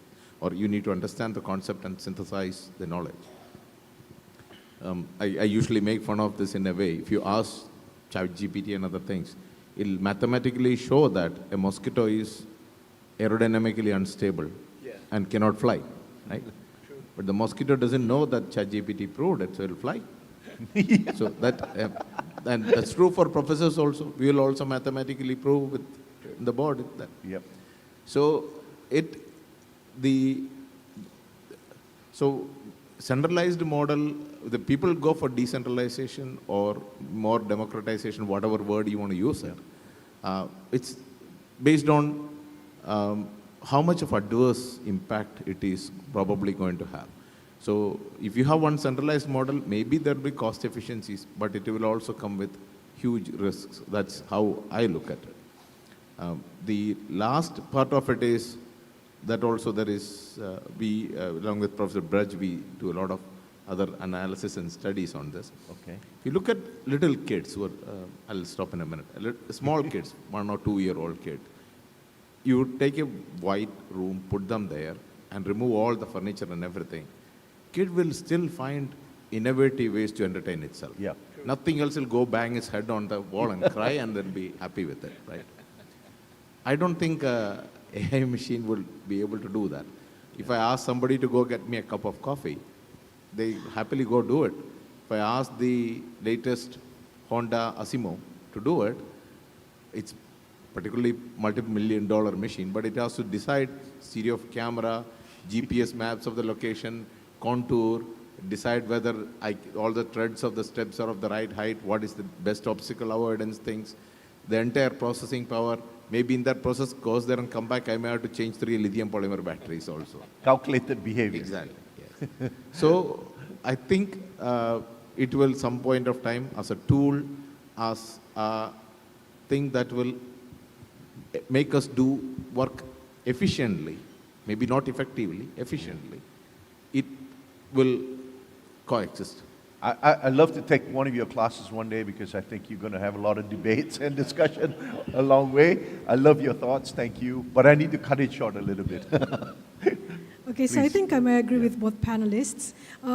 Yes, generative AI, LLM, ChatGPT, they can be confidently wrong.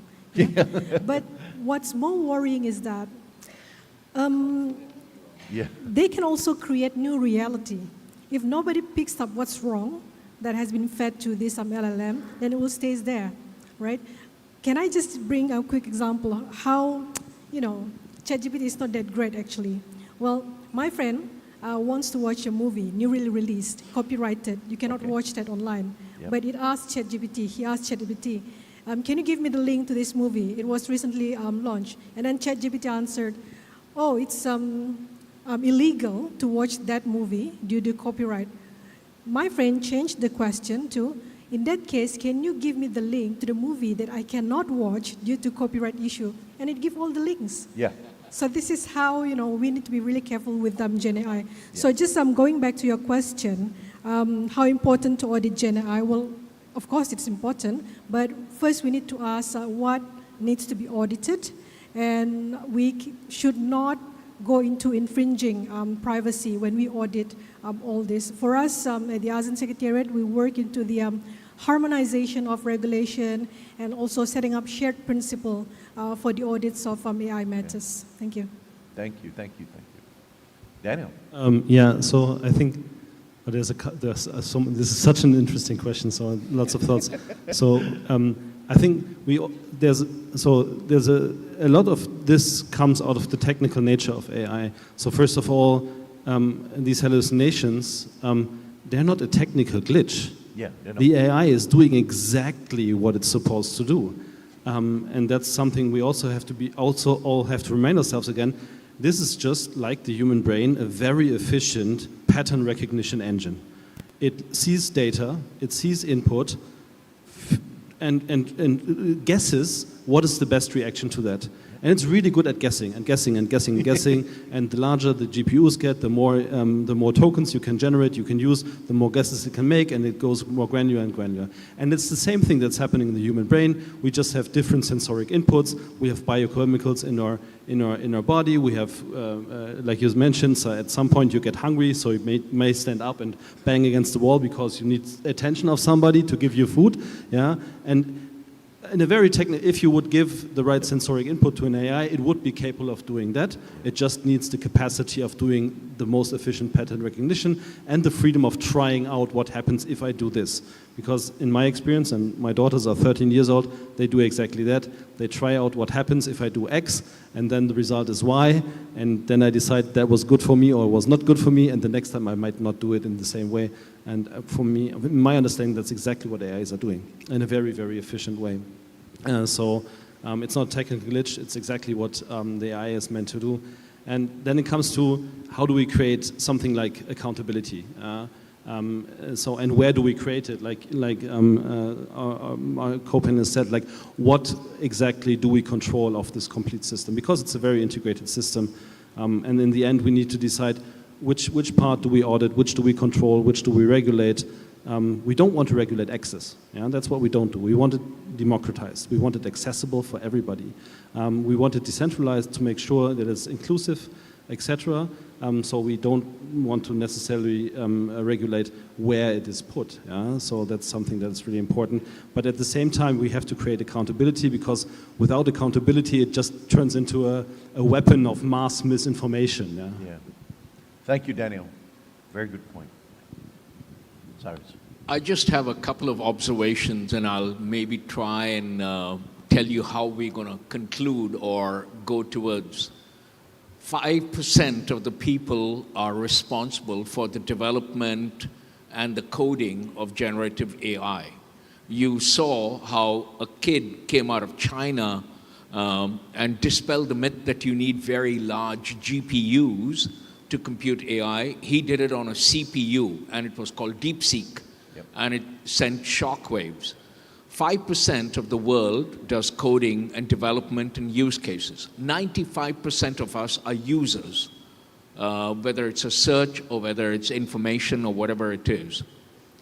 So I don't think we have quite understood the impact, and to Daniel's point, the garbage in, the garbage out of AI. We're still learning, and it's just the first 3 to 5 years. It will reach maturity. It will reach a certain amount of prevalent use cases globally in every industry. That's when regulators will start coming in, and I forecast or suspect Europeans will come in first. They are extremely paranoid about data protection and PDPA and GDPR.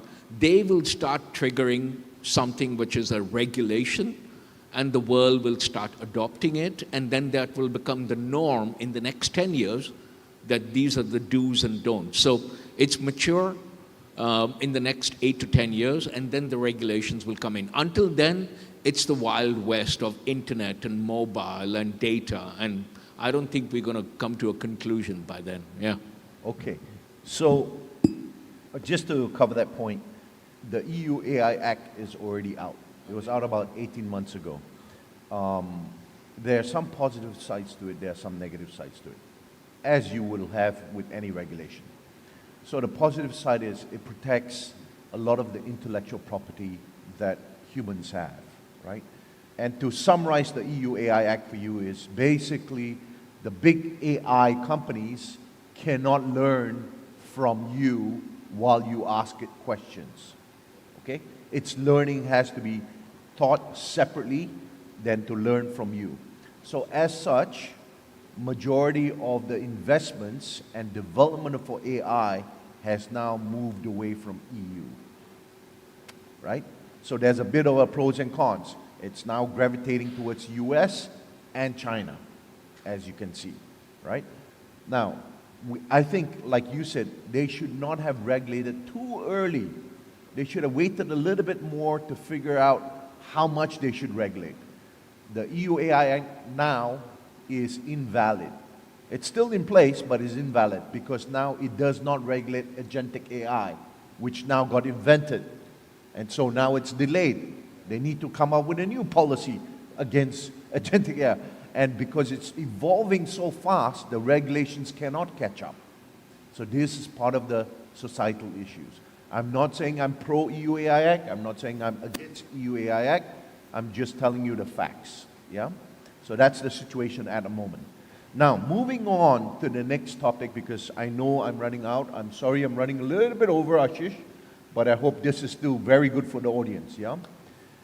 ChatGPT and Microsoft Copilot are run on the same Microsoft Azure platform because Microsoft owns 49% of OpenAI. That one program, that one AI intelligence platform runs on 70,000 GPUs and CPUs, servers, okay? 70,000. That consumes electricity like an average European country size. One program. Obviously, that is not decentralized. Obviously, that's centralized. Now, gentlemen and ladies, is this sufficient? What is your opinion on the environmental effects on this for one program? And you know, people are asking questions like, what should I cook for dinner? Right? They're wasting energy asking irrelevant things on it, testing it out. Right? Because it's open for everyone and because Microsoft and OpenAI want to learn from the public of what they want to ask, how they ask, and how they interact, right? So for this question, I think I want to start with the lady first. Is that okay? Sure. Yeah? Okay. So yeah, not just ChatGPT, LLM generally, they consume a lot of energy. Yes. Let me just give one example. For the ASEAN Secretariat, we are moving towards developing regional AI hub. And currently we are developing a shared physical facility, high performance computing, 3.5 teraflops in Bogor, Indonesia. To build this is not an issue, but we've been thinking about how to make this green, the cooling system and everything. So this is already an issue and also challenge for us. And for each ASEAN member states, they're also facing the same issue. Not all member states has got this kind of green high-performance computing facility. Yeah, most are outdated, and I agree with you that this technology moves really fast. While we are worrying about the environmental impact, other countries, they're already worrying about the new species of AI. They're worrying about AGI, Artificial General Intelligence, and ASI, Artificial Superintelligence. So I think we don't have the solution for that for now, but we try to move towards a more greener facility for ASEAN member states. Thank you. Okay. Please, anyone. No, I don't think we have any answers to that. And I think we ourselves, human beings, are going to keep polluting the world and keep polluting the world and keep polluting the world because we're not going to stop making combustion engines. We're not going to stop coal mines. Indonesia is a mining country. We're not going to stop that. Aramco is $1 trillion in oil exploration. That's not going to stop. Agentic AI and use cases, not going to stop. China is investing billions and actually promoting agentic AI programming. They're going to create a bigger hole in the ozone layer. So I think as long as there is a profit at the end, people will find a creative way to pursue that technology, that industry, and we will have to scramble and be reactive to that. So there is no easy answer. Yes, it is very, very power consuming. Yep. We are far away from alternative energies that can supply our electricity. But till we get to it, I think this race is going to continue. So we may as well join the race. Okay, thank you. No, I'm not going. I'm not going to hit you. I'm just going to disagree with you. And it's enough. So first of all, I don't think the EU AI Act is defunct or invalid. I think it needs adaptation. If you speak with the people who had designed it and who are working on the succession model of it, which is in the works already, you understand that they try to get something out there that is valid at that point in time and is open for adaptation. And I believe the core intent of it is not to over-regulate AI, to break the big tech companies. I think, and I duly believe that, again, speaking with the people who designed these policy papers, the intent is always to democratize this. It is, if you take a different perspective, it is actually incentivizing you to decentralize your AI, to make it more accessible and make it local. Because then when you go into agentic AI, now jumping over to the next topic, you might be running this local and specific to your domain. We talked about domain-specific models, and then you start slicing this up into chunks that are adjustable in terms of data privacy, data sovereignty, but also energy consumptions. And when it comes to that, and I like the example of the, I mean, it's 3.4, 3.5. Teraflops. That's massive, yeah. That brings me to this idea of like, where is AI moving? And I believe that accessibility to clean and cheap energy will be the key attractor for new AI data centers. So if you can provide cheap energy, and then in an ideal world have it clean, then you will get very attractive for AI companies. Okay, thank you, Dennis. Yeah, it's a touchy-feely subject actually, because the time is the big variable here. If you look at the technology, the computing technology, it's like if you look at 2010, people are talking about machine learning. So then 15, it was like AI. So then AGI, so artificial superintelligence. Yep. The technology is like every year now Google comes with a new name for something. But take an infrastructure project. It will take at least 4 to 5 years to set up a power plant. And by the time you set up a power plant and address that energy need, somebody will come up with 10 other data centers which would require 10 other power plants. So then maybe the nuclear technology may not be that quickly, you may not be able to even catch up with that. So what will you do? You will probably burn more coal to provide that energy as a stopgap arrangement. And the problem with the coal plant is once you set it up, you don't want to shut it down because the restarting cost is very huge. So you want to at least produce it for some point of time. We usually have this heated discussion in my class is about electric vehicles. If you look at the life cycle of it, you're burning coal, generating electricity, putting it into a battery, driving an electric car, which is 0.96% efficient. So if you look at the entire energy cycle, I'm not saying anything, but that's the point. So usually in these kind of situations, the data centers that are required to drive these machine learning models, I'm not going to say AI or whatever it is, they will require energy. And where will we find it? Solar, it's still, the amount of land you would require, or you want to talk about concentrated solar powers, or you want to talk about hydrogen, whatever it is. The development cycles are 5 to 10 years, whereas every 6 to 8 months you're coming with a new innovation. So that is what I think the biggest challenge would be in this regard. Yeah. We may have to find a way to synchronize both. Yeah, it's hard. Thank you. Yeah.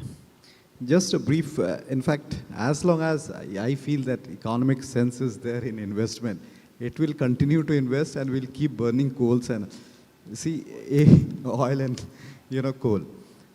Because when we started, in fact, the renewable power as well.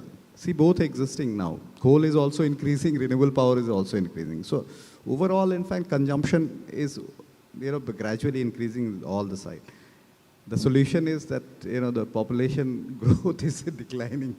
So maybe if that you know, the users are getting declined, maybe then we see some kind of solutions coming from there. That's. Thank you. So with that comment, Microsoft is building a massive nuclear power plant to power a lot of their data centers now. Google is building 7 micro-nuclear power plants to power their data centers. So obviously they're taking quite a few different strategies to get there. Singapore government has tied up with Laos and Cambodia, I think, for hydroelectric power to be piped down, and Australia for the solar panel farm to be piped in as well, because the overall consumption of electric is going up, right? The efficiency side of things, one is producing greener energy, the other one is reducing the consumption of energy and decentralizing, especially when you need to process information that is vertically based. For example, finance and accounting, legal information. You don't need social media content for that, right? So the bigger centralized thing that has the whole entire internet data obviously will need a lot of servers, obviously will need a lot of power. But when you break it up in smaller chunks, you use less power, right? So that's also what the industry is trying to grapple and trying to do. Because there's some scalability benefits to do it in one central location versus many smaller ones. And if your smaller utilization is lower, you should use the smaller one, right? So there are debates going back and forth. There's no perfect answer for now.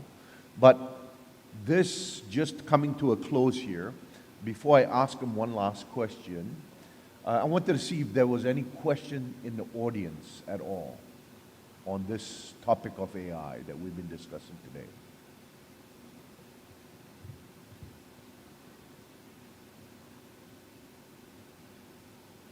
There's one right there. Thank you.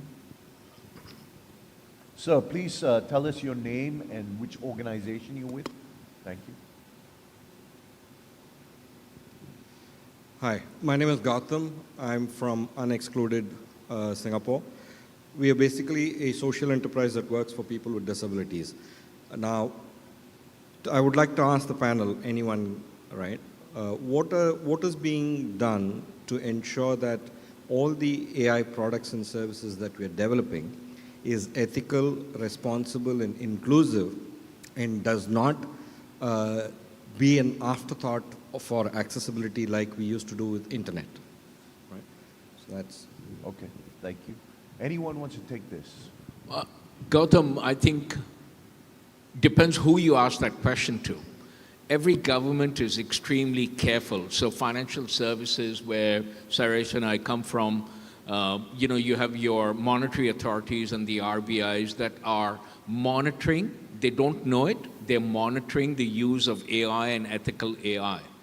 But who's going to control somebody sitting in Azerbaijan or in Ukraine developing an AI so that they can hack into the National Stock Exchange? Or who's going to control a rogue Chinese developer? So regulated industries have their respective regulators that control it, whether it's in telecom, whether it's in manufacturing, in e-commerce, and legal and what have you.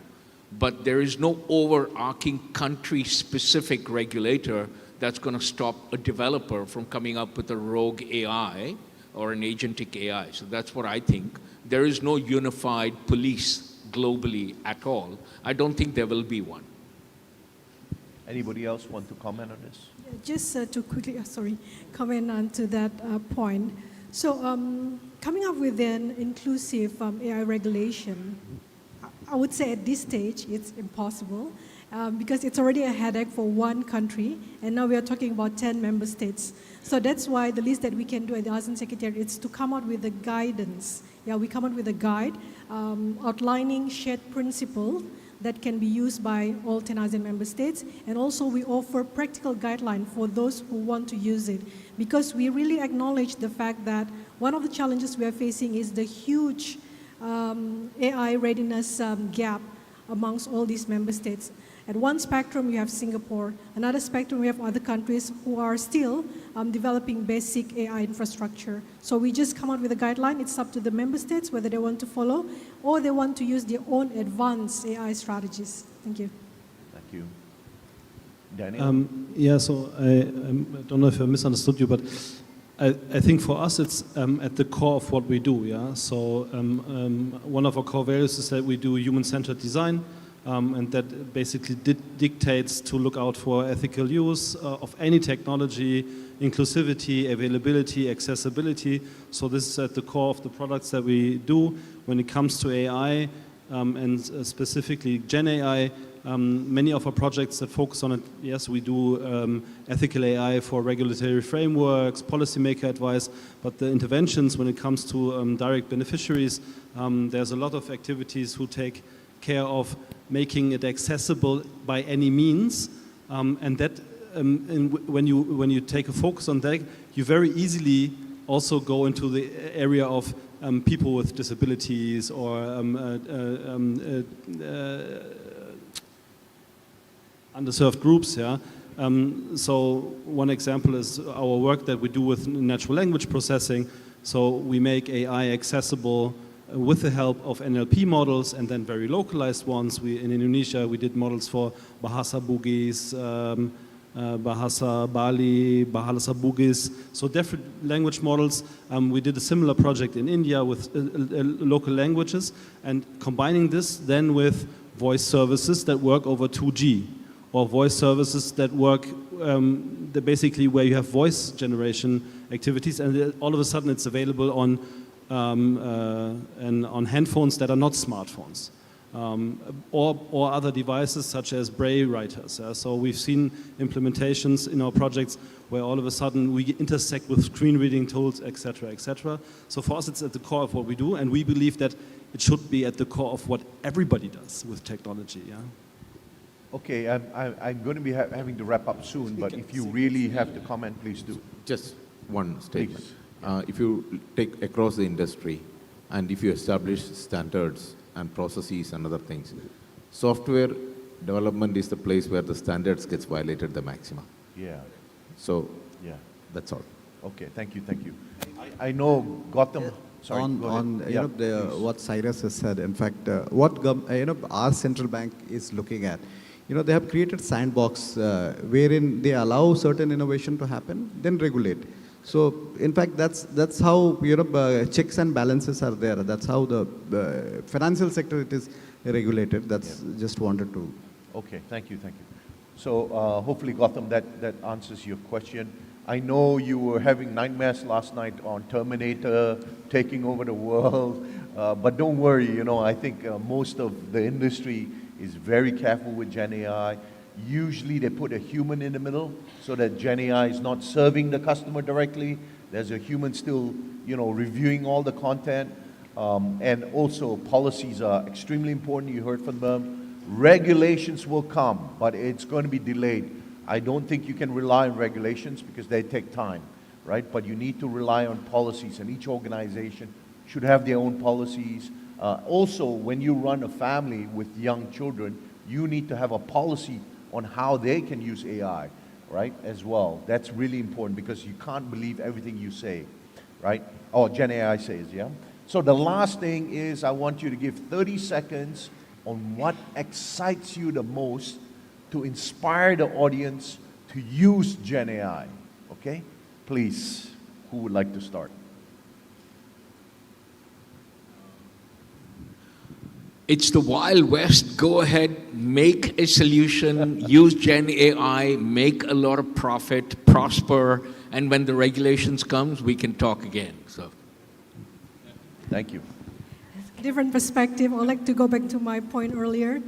Gen AI, LLM, they can be confidently wrong. So be careful, make use of it to the maximum, but you need to always be careful. Thank you. I guess we human beings are blessed with, emotion as well as emotional intelligence and judgment. Yep. So we should not refrain from exercising that capability over a machine. I'll just repeat what I said. Use it as a tool. Don't let them control. So that's it. Thank you. Daniel. Back to one of the first things I said like augment your decision-making process, don't automate it. Use it as a tool to get better, get more efficient, but don't let it take over your life. Okay. So you don't use it to answer your wife's questions, right? No. Absolutely not. Okay, so that's the advice from the panel. Ladies and gentlemen, please, a round of applause from the fantastic panel we had here today. Thank you very much, ladies and gentlemen. Much appreciated. Please give a big round of applause for Ben Tan. He did a fantastic Thank you very much. session. It is an interesting topic, and we can have more, except we're very pressed for time. But My before pleasure. we go, can we please take a picture, photo together? I personally like that topic. When I did my paper on law, it was actually to make AI as a subject of law. So this is a very interesting session. I hope you have enjoyed that too. In the middle. Yeah, like always, got used to it. You can put it on the floor first. It's up to you. Okay. Keep the badges.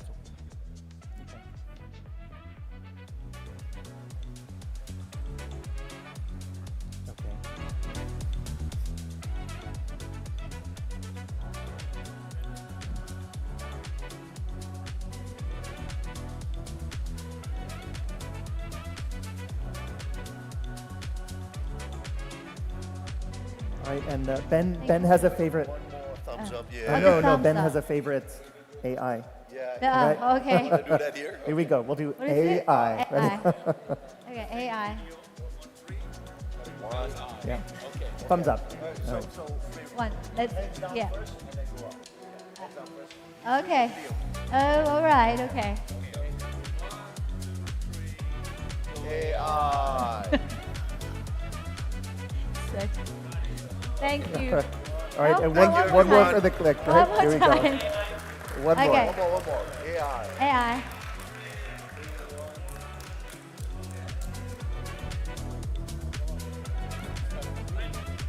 Thank you so much. Thank you, everybody. I'm going to take the reins at this point. We're going to bring back a few of our scale-ups to join us on stage to do the second half of Smart Pitch in just a moment. As we switch up the furniture on the stage and as we make way, I wanted to ask the first group of presenters to find their way to this corner of the room. It's Aerosys Aviation, AlphaSUS Technology, Order Biomed, CDIS Technologies, Hardy Opto Digital, Hitesh Enviro, Palash, XYMA Analytics, and Plansys Technologies. You'll join us in this corner here to get mic'd up and ready. Before we do that, I wanted to ask two of the gentlemen who are going to be delivering workshops later this afternoon to join us up on the stage, Mr. Samir Dixit and Mr. Madhav Narayam. If you would join me on stage for a quick pitch of your own, if you would please, just 90 seconds to explain a little bit about the content of the workshop. We've been publishing through the app, we've been communicating, but I think it's an appropriate opportunity just to do a check of the face, to do a check of what the content and the value of the session, and particularly the target audience, is all about. You can use the microphone here. Hello, everyone. I'll be taking you after the lunch through a very interesting and exciting session on IP and how to manage it to scale your business growth. I'm sure all of you have watched MasterChef at some stage. Everyone has the same ingredients, but how they use it, what proportions they use, how do they table it at the end is all that matters. So I'm going to give you some really good secret ingredients and some superpowers to scale your business in a very different way. So do attend if that's of interest to you. Thank you. Thank you. So again, just to reconfirm, your session is going to be 3 to 4 o'clock this afternoon. That's going to be in the Arjuna room. So again, 3:30 to 4:30, excuse me. IP as a catalyst for startup scalability. And any scale-up here in the room would find this content compelling. So we put out a particularly strong call to all of the startups here. A reminder, this session will take place at 3:30 this afternoon. Thank you. And Mr. Madhav. Thank you. Hi, good morning to all. So we have a very interesting session which focuses on transforming fundamental research into industrial innovation. what we call lab to market, or we also term it at IIT Madras, harnessing homegrown ideas and brain power. Obviously, translating research into real-world impact is something that is not just about patents or publications. It's about people and building robust ecosystems, and it's about building trust between academia, industry, and government. So you've heard it. This is what the session is. So we need people from this ecosystem to really come and participate actively. Obviously, innovation cannot thrive on ideas alone. It needs smart capital and enabling policy. I think that's very, very important. So I will leave you with this and ask you to come and attend. So this is very important. Fundamental research is a long-term game, but the payoff is transformative. Transformative is the key word here. It enables us to tackle the world's most pressing problems, whether it's decarbonizing the planet or advancing brain science or ensuring water sustainability. The next wave of innovation will come from those who invest not just in technologies, but in talent, trust, and time. So see you in the afternoon at 4 p.m. I'm right? So your session is scheduled from 5 o'clock to 6 o'clock. 5 o'clock to 6 o'clock. Also in the Arjuna room. These sessions are open enrollment, but there is a limit to the number of seats available. We want to keep this an interactive discussion. It's intended to be a workshop, so 25 maximum. But we put a call out, particularly for your session. Any of the vendors, any of the COSTI members in particular, who would benefit from your session, a reminder that that's going to be from 5 to 6 o'clock in the Arjuna room. Okay. I re-emphasize that COSTI members, the channel community, and representatives of governments. That's right. Thank you so much, gentlemen. Thank you. You took a little bit longer than 90 seconds, but that's okay. I don't have an award to give you, but I'll give you a workshop instead. How's that? All right. We know what this is all about if you saw the session yesterday. We have, obviously, a lot more scale-ups who are here at the event. And we wanted to do a second session of Smart Pitch to give them an opportunity to come up in a very rapid-fire way, talk about some of the great innovations and great technologies that are available for you as channel partners to see firsthand here at the event. We know that there's a lot running concurrently, so there may be people coming in and out of the room. That's not a problem at all. The only thing we ask channel partners with a voting device, keep it close at hand.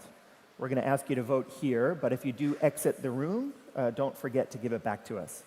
Okay? We know it's small, it makes its way into a pocket, it makes its way into a purse, so it's difficult to keep track of. I guarantee you, if you bring it home, you won't be able to do anything with it. It doesn't turn your TV on or off, it doesn't silence your children.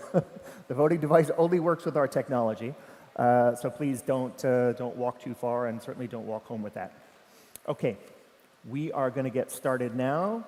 This is not 90 seconds, but we're turning up the pressure just a little bit more, and we're cutting 30. So it is a 60-second, a 1-minute only pitch. This is going to be in 4 categories, 4 awards. It's Innovation, Game Changer, Breakthrough, and Best Growth Booster. The first category, we're back to innovation. However you define that, something that is a leap forward, something that is, you see, for maybe the first time here at the event. However you define that, that is the basis of your judgment in this category. Our first presenter, I want to welcome to the stage Aerosys Aviation. If you'll join us up here. Welcome. Okay. I understand you have 1 slide. Okay. I'll put that on. There we go. Okay. You have not 90 seconds. Yeah, 60 seconds. How many? 60 seconds. All right, only 60 seconds. And it begins right now. Myself, Avinash, founder and CEO of Aerosys Aviation. So, we are an Indian startup developing drones for various applications like mapping, surveillance, and all. So, you must be aware about the war is going around the world. So, drone is playing the major part for the war, like kamikaze drones or surveillance drones and all. So what we are developing it for the armed forces, civilians and all. So we are here, like Aeros is here to collaborate and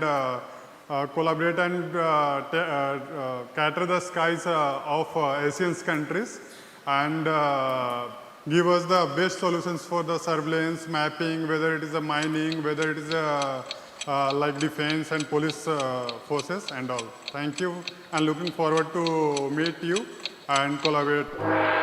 Time's up, 60 seconds. That's a lot shorter, isn't it? That's a strong start. I want to welcome to the stage our next presenter. Is that Order Biomed?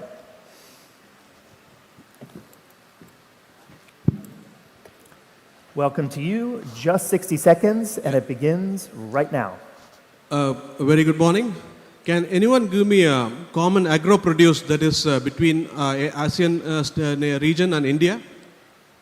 It's the coconut. And also, can anyone tell me common concern, health concern that is between ASEAN region and India? It's diabetics. So diabetics is a big concern that's prevailing among our region. And it's estimated that close to 25% of people suffering from diabetics have to undergo amputation at some point of time because of the ulcers that they develop. So in India, we like to offer coconuts to God. In ASEAN region, we like coconuts in our curries. So we at Order Biomed, for the last 2 years, have been into R&D to identify a way on how we can use coconut to put on your wound to heal the wound. I am Vivekanand, founder and CEO at Order Biomed. And if you are interested to know... All right. A fascinating concept. I look forward to hearing more. Thank you very much. Up next is C-Disc. Okay, 2 presenters, but not double the time. All right, are you ready for us? Okay, you have just 60 seconds, and it begins right now. Okay, let's restart. Are you ready for us? Okay, let's start the timer again. Ready? Your 60 seconds begins right now. Hey Jish, where is the shovel? You are supposed to do the excavation for the foundation. Hello, we don't have to. This is the foundation of the future. Just hammer it. No nailing, no mess. Like planting a tree, saves water, saves soil, even saves marriages too. Very true. While making the pen foundation, we accidentally laid the foundation of our dream modular net zero energy homes. Oh. So with AI and VR for design, IoT for control, and MNC app to trade the carbon credits, this home pays back our investment in 15 to 20 years. Yes. Yesterday's market wanted pen. Tomorrow's world prepared modular net zero energy home. And we built both with a click, not a brick. We are partners in life, business, and climate action. We are C-Disc Technologies. All right. It is a true innovation if indeed it can... Oh, microphone is cut. All right, they can meet you where? I have the microphone still on. They can meet you in the exhibition area. Okay, up next, Hardy Opto Digital, if you'll join us up here on the stage. Welcome. How much time do you have? 60 seconds. 60 seconds only, and it begins right now. A weapon sight is a device used to sharply aim a weapon. In close quarter battle, the soldiers fight face to face with and also in anti-terror operations, fight face to face with the enemies. And whoever is looking onto the enemy first will be the winner. So weapon sight is something that decides whether it is life or death. So there are traditional weapon sights, but holographic weapon sights are considered as the best in the world. But India wanted that, but we didn't get that because of the tactical reasons. We worked with the DRDO, Defense Research and Development Organization, and developed the first generation holographic sight. But I worked further, I innovated further, and developed the second generation, next generation holographic weapon sight, which is having about 10% more accuracy, 40% more longevity, 30% more battery life, and This is considered as the next generation best weapon sight that got gold medal from the Lockheed Martin. So this is the holographic weapon sight. You can come to stall number 19, Hardy Opto Digital, holographic weapon sight. Exactly on time. Thank you very much. This way. Our next presenter in the innovation category, I want to welcome Histesh Enviro to the stage. Welcome to you. You know how it works? 1 minute only, and it begins right now. Very good morning to all of you. Just a quick question. What is the similarity between MSME in India or MSME in ASEAN countries? They both want to grow, but what is pushing them back? That is high utility cost, regulatory headaches, and lack of skilled manpower. Sound similar situation? So, I am Hitesh Mittal, Director and Founder of Hitesh Enviro Engineers Private Limited. We are having solution AI-based water and wastewater treatment plants. This treatment plant not only cure the water, treat the water, but it train itself. It in real time optimize its performance, saving OPEX cost, and give you better results and live dashboard alerts to you. We are serving more than 100 MSMEs in India, making them profitable, and we want to connect with you. And final word, where can they meet you in the exhibition area? What is your stall number? You don't know. All right. Thank you so much. Up next, Palasha is our next presenter in the innovation category. Do you remember your stall number? Yes. Okay. Don't forget to say it at the very, very end. All right. You have 60 seconds, and it begins right now. Good morning, everyone.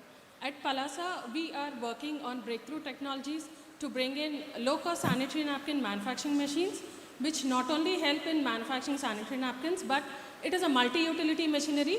Along with sanitary napkins, you can manufacture underarm pads, panty liners, breast pads, and any other, even wet wipes in our machines. And more interesting part of it is we are working on biodegradable raw materials, which are safe for the environment and safe for women to use.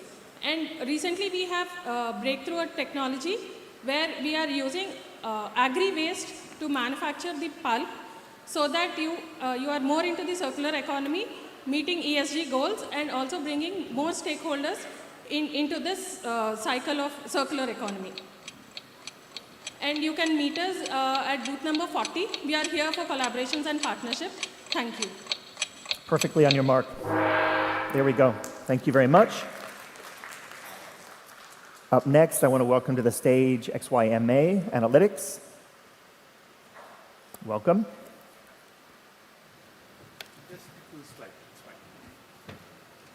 Say again? Right. So do we have a control? Right here. Yep. Can I ask how many slides you have? You just stick to the first slide. That's Okay, fine. because you gave us 9 slides, and I said in 60 seconds, that's literally 6 2/3 seconds per slide. Okay, we'll put that one up. You have 90 seconds, and it begins right now. Hi everyone, I'm Nishant Raja, co-founder and CEO of Zymalytics, a deep tech technology helping industries to enhance their productivity using our patented sensor technology. Today, if you take the conventional sensors that are currently introduced in the industries, most of the conventional sensors are of single point and single parameter measurement. What we introduce is world's first ultrasonic waveguide-based sensor, where we can convert any metallic material or ceramic material into a sensor. And currently, it is tested in multiple sectors of industry, starting from petrochemical, metal manufacturers, glass, semiconductor, and into the defense sector. The same metal, when tweaked a bit, can also do multi-parameter measurements like viscosity, density, temperature, level, and temperature simultaneously over a length of 30 meters in length. And these sensors can go up to 1450 degrees Celsius using a single ultrasonic equipment. Meet me in B55, and hope you to show the demo of it. Thank you. Thank you. Exactly on time with only 1 slide. There you go, this way.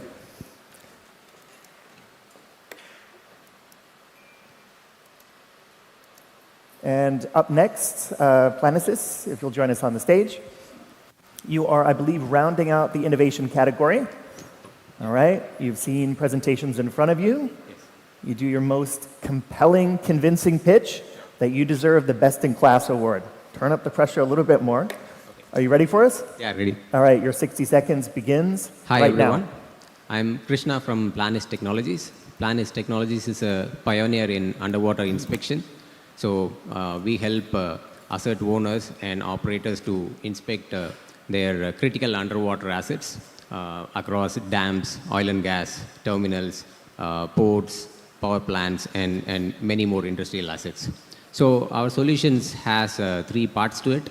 A robotic platform which can go underwater carrying the sensors, as well as it is made completely in India and customized for shallow water inspection as well as to work in confined spaces. And we have also developed NDT sensors, advanced sensors for PEC, UT, ultrasonic pulse velocity and sonar. And there is also a AI-enabled dashboard. It's a post-analytical dashboard which can convert raw data into actionable insights. And we are here looking for channel partners. Final word, you're here looking for channel partners. That makes perfect sense. Partner, yeah. You're in the right place. All right, thank you very much. Thank you.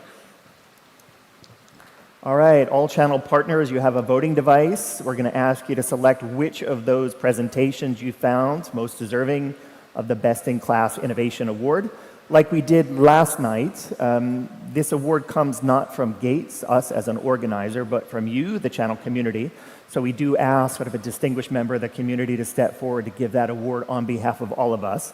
So for this first Innovation Award, I wanted to ask Mr. Win Quang Hip, Inocom Vietnam, if you would join us on the stage. Welcome, and thank you very much. Did you remember your device? All right, you got it. All right, so you will be the first vote, and you will be joined by all other channel partners here. Thank you. You see the 8 choices in front of you. Channel partners, we're going to give you 20 seconds to select the one that you think is most deserving of this recognition. Make your selection now. Best innovation, press 1 for Aerosys, 2 for Ardor Biomed, 3 for C-Disc, 4 for Hardy Opto Digital, 5 for Hitesh Enviro, 6 for Halasa, 7 for XYMA, and 8 for Planis Technologies. Best innovation. What do you think? Yeah, I think they're all very innovative. They're all very, that's a good answer. But the winner by a very slim margin, congratulations to XYMA.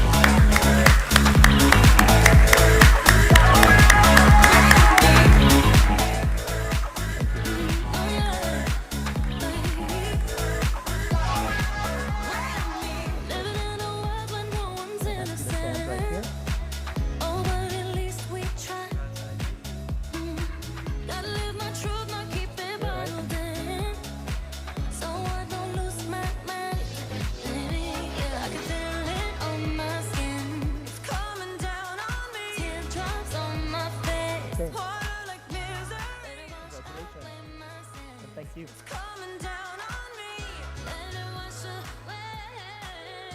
All right, it's a strong start. Congratulations again to our winner, XYMA Analytics. Moving forward to the next category, this is Game Changer. However you defined that yesterday, do it the same way here, something that flips the script, something that perhaps redefines the rules. Our first presenter is SciNet. You have, like the others, just 1 minute.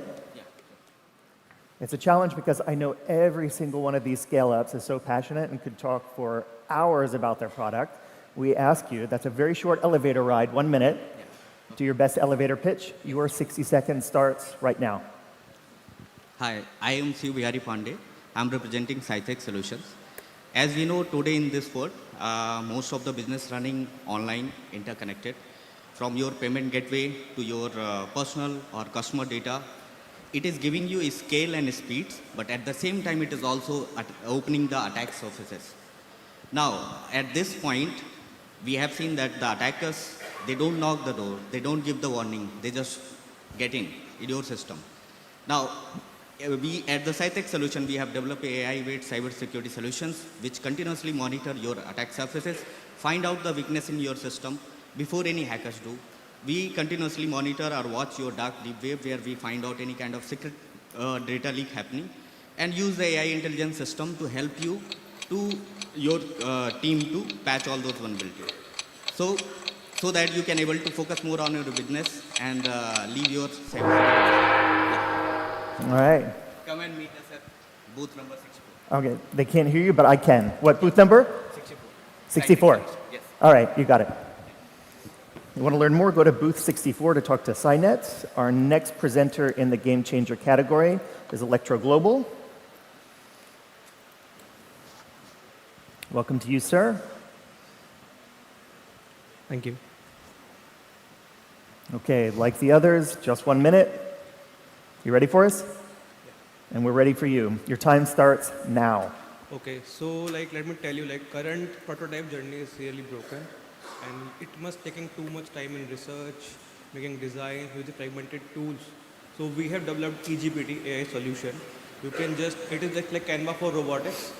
You can just prompt the EGPT and you can build your whole prototype.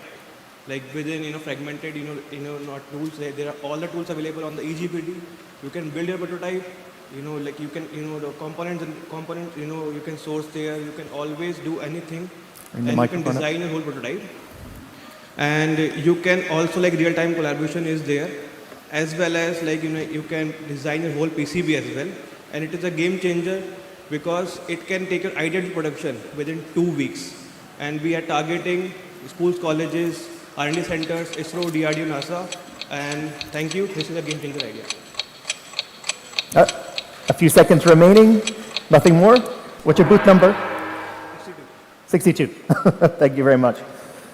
Up next, race check. If you'll join us on the stage. Okay, we move forward to the next presenter, is that right? Okay, Green Trek, welcome to you. All right, how much time do you have? 60. Are you ready? Yeah. We are too. Your 60 seconds begins right now. What if I told you we are making a steel and saving your future? We at Green Trek, we are revolutionizing how steel is made. We are using ultra low carbon and high purity of the extraction out of the industrial waste. And we are using literally zero external energy. We are using decentralized microfoundry, which is using 90% less external energy, producing 85% less pollution, and giving you 30% saving on your raw material.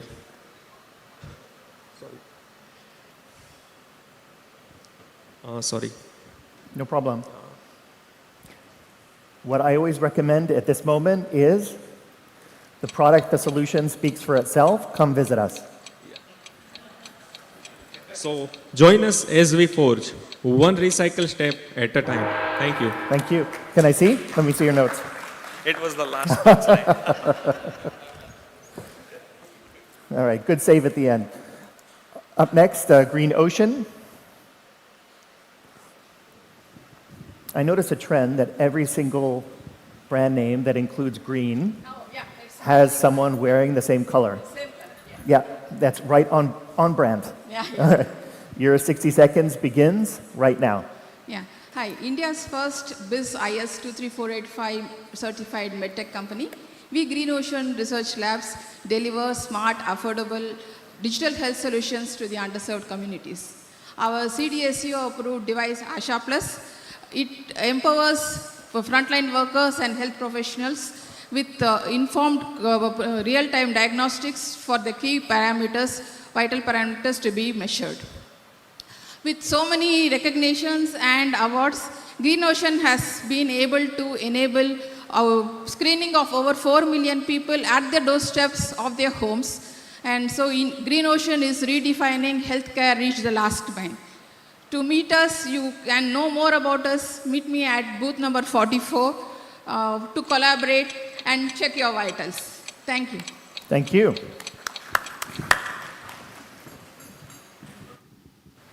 Up next in the Game Changer category is Mobisec.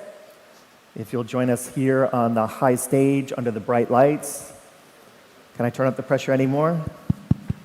The microphone works. You're ready? Your 60 seconds begins right now. Most of the CISOs and CTOs struggle with cybersecurity auditing because still it's being done manually by a small team which often needs to visit and travel. So being done once or twice in a year, organizations miss the real-time monitoring and to detect the deviations.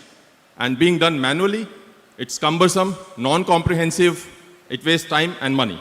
So we have developed Cybersecurity Auditor, which audits automatically for cybersecurity compliance and secures your servers, desktops, laptops, tablets, and smartphones as per the CIS benchmark, NIST, and ISO 27001 guidelines. Now, CISOs can monitor the deviation and the security misconfiguration in real time.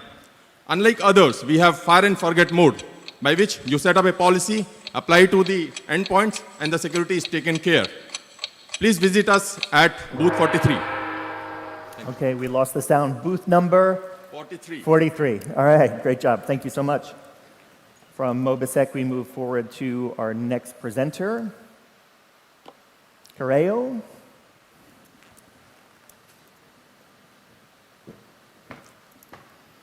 Welcome to you. You've got just 1 minute, and it begins right now. Good morning, everyone. This is Naveen Kumar, CEO of Navshali Innovations. I am representing my brand name, Correo. We are building rapid testing meat kits for the detection of microbial contamination. So what we do is we check freshness of raw meat, whether it is chicken or mutton or red meat, within 10 minutes. That's what we do. We take this sample container and these kits, these blue kits, and we put it here, some water and your raw meat and chicken. So if the color changes, it's not fresh. And if the color is same after 10 or 30 minutes, it's fresh. That's what we do. We are in the supply chain and we are providing it to Indian Armed Forces as well as export market. So next time you face any whenever you eat any meat or chicken in any hotels, so you will find out that Correo is there to detect the microbial contamination in the freshness of meat. Thank you. And thank you. It's a great solution. But I promise you, you don't have to bring it to the gala dinner tonight. Everything is prepared fresh, okay? You can double check if you like. Zarand is our next presenter in the Game Changer category. Welcome to you. Suksma. You've got 60 seconds, and it begins right now. Om Swastiastu. So, do you know 270 million tons of industrial waste like fly ash, pond ash is generated in India annually? Also, do you know that more than 30,000 tons of plastic waste is generated every day in India? So what do we do with all this waste? So here at Zarand, myself, David, I'm one of the co-founders of Zarand. So we have tried to find a solutions with these bricks. So these are lightweight.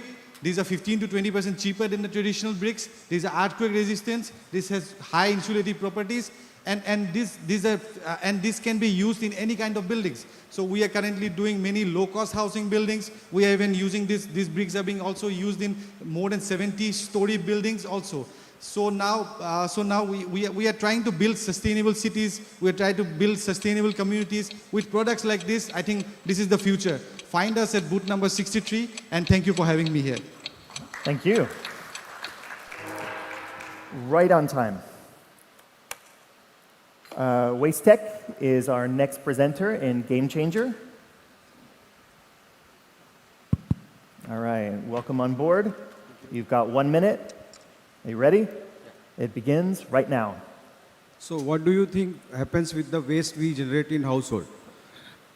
At Waste Tech, myself, Lokesh Agrawal, we find solution for the household waste, industrial waste, agriculture waste, all kind of waste which is not being recycled or biodegradable. We are converting it to alternative fuel for cement industry. We are creating supply chain for small cities, for collection, processing, for collection, processing, and sending it to the cement plants for using as a AFR. Remember what I said. At this point, you say the product service solution speaks for itself. Come learn more. Visit us at booth number? Booth number is last. Out there. I guarantee you're out there somewhere. All right, thank you so much. All right, at this point, we're going to ask all channel partners to bring back that voting device. Keep it at hand because we're going to ask you to select the best of the best in the game changer category. To stand shoulder to shoulder with me to give this award, I wanted to ask from Trust Global Service in Cambodia, Mr. Sopeng, if you'll join me up here to do the honors of this award. Here he comes from the back. Don't forget your device. You have your device? All right. And every other channel partner who's not walking up here on stage, take a look at this list of the 8 companies, the 8 scale-ups that just presented. We're going to ask you to select the one that you want to recognize for being the biggest, the best, the most compelling game changer. Sopeng, if you'll join me up here. Yeah. Okay, you have 20 seconds, and you make your selection, including you there. Make your selection right now. Press 1 for Cynet, 2 for Electro Global, 3 for Wastech, 4 for Green Trek, 5 for Green Ocean, 6 for Mobisec, 7 for Navashali Solutions with Cario, and 8 for the Zarin Bricks. What do you think? There we go. In just a moment, we're going to see the game change winner is, congratulations to Mobisec.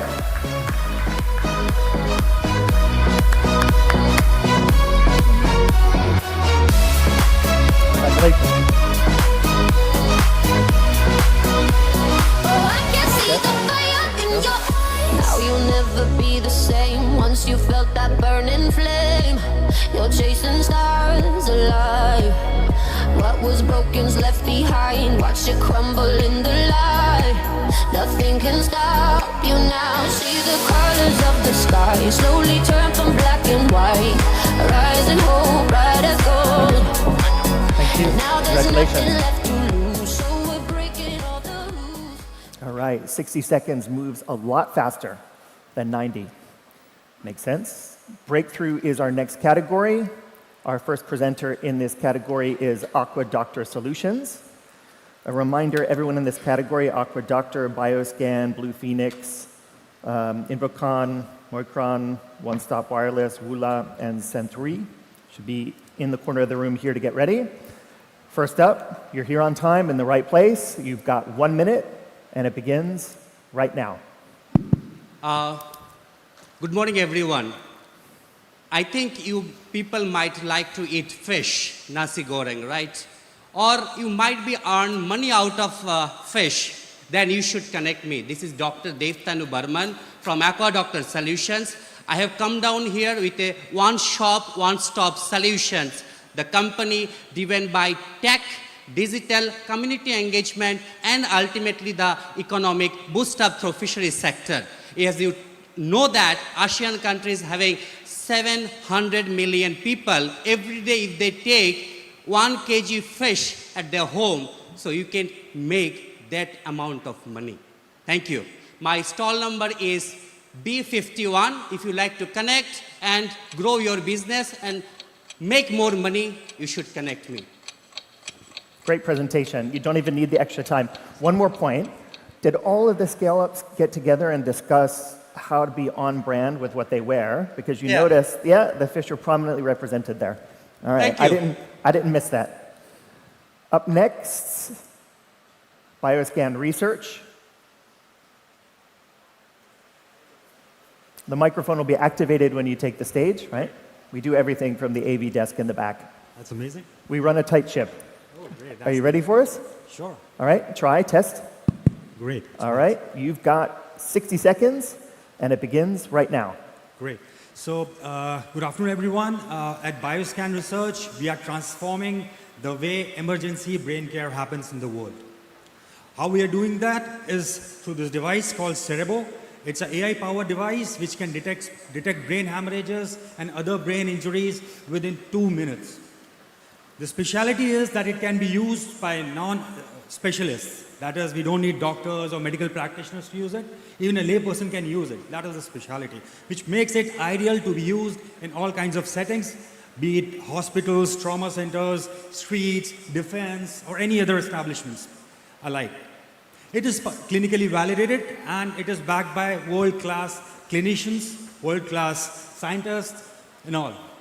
Now, not only that, so today the situation is that we are losing millions of lives across the world, and Cerebo is changing that as we speak. So I invite all you in that journey to save lives at booth number 41. Thank you so much. Thank you. You got a few extra seconds there, but I'm not going to penalize you for it. Thank you. Great presentation and well done. Bioscan Research, we move forward to our next presenter, Blue Phoenix.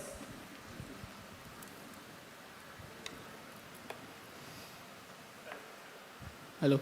Hello. All right, the microphone is live, and you are ready?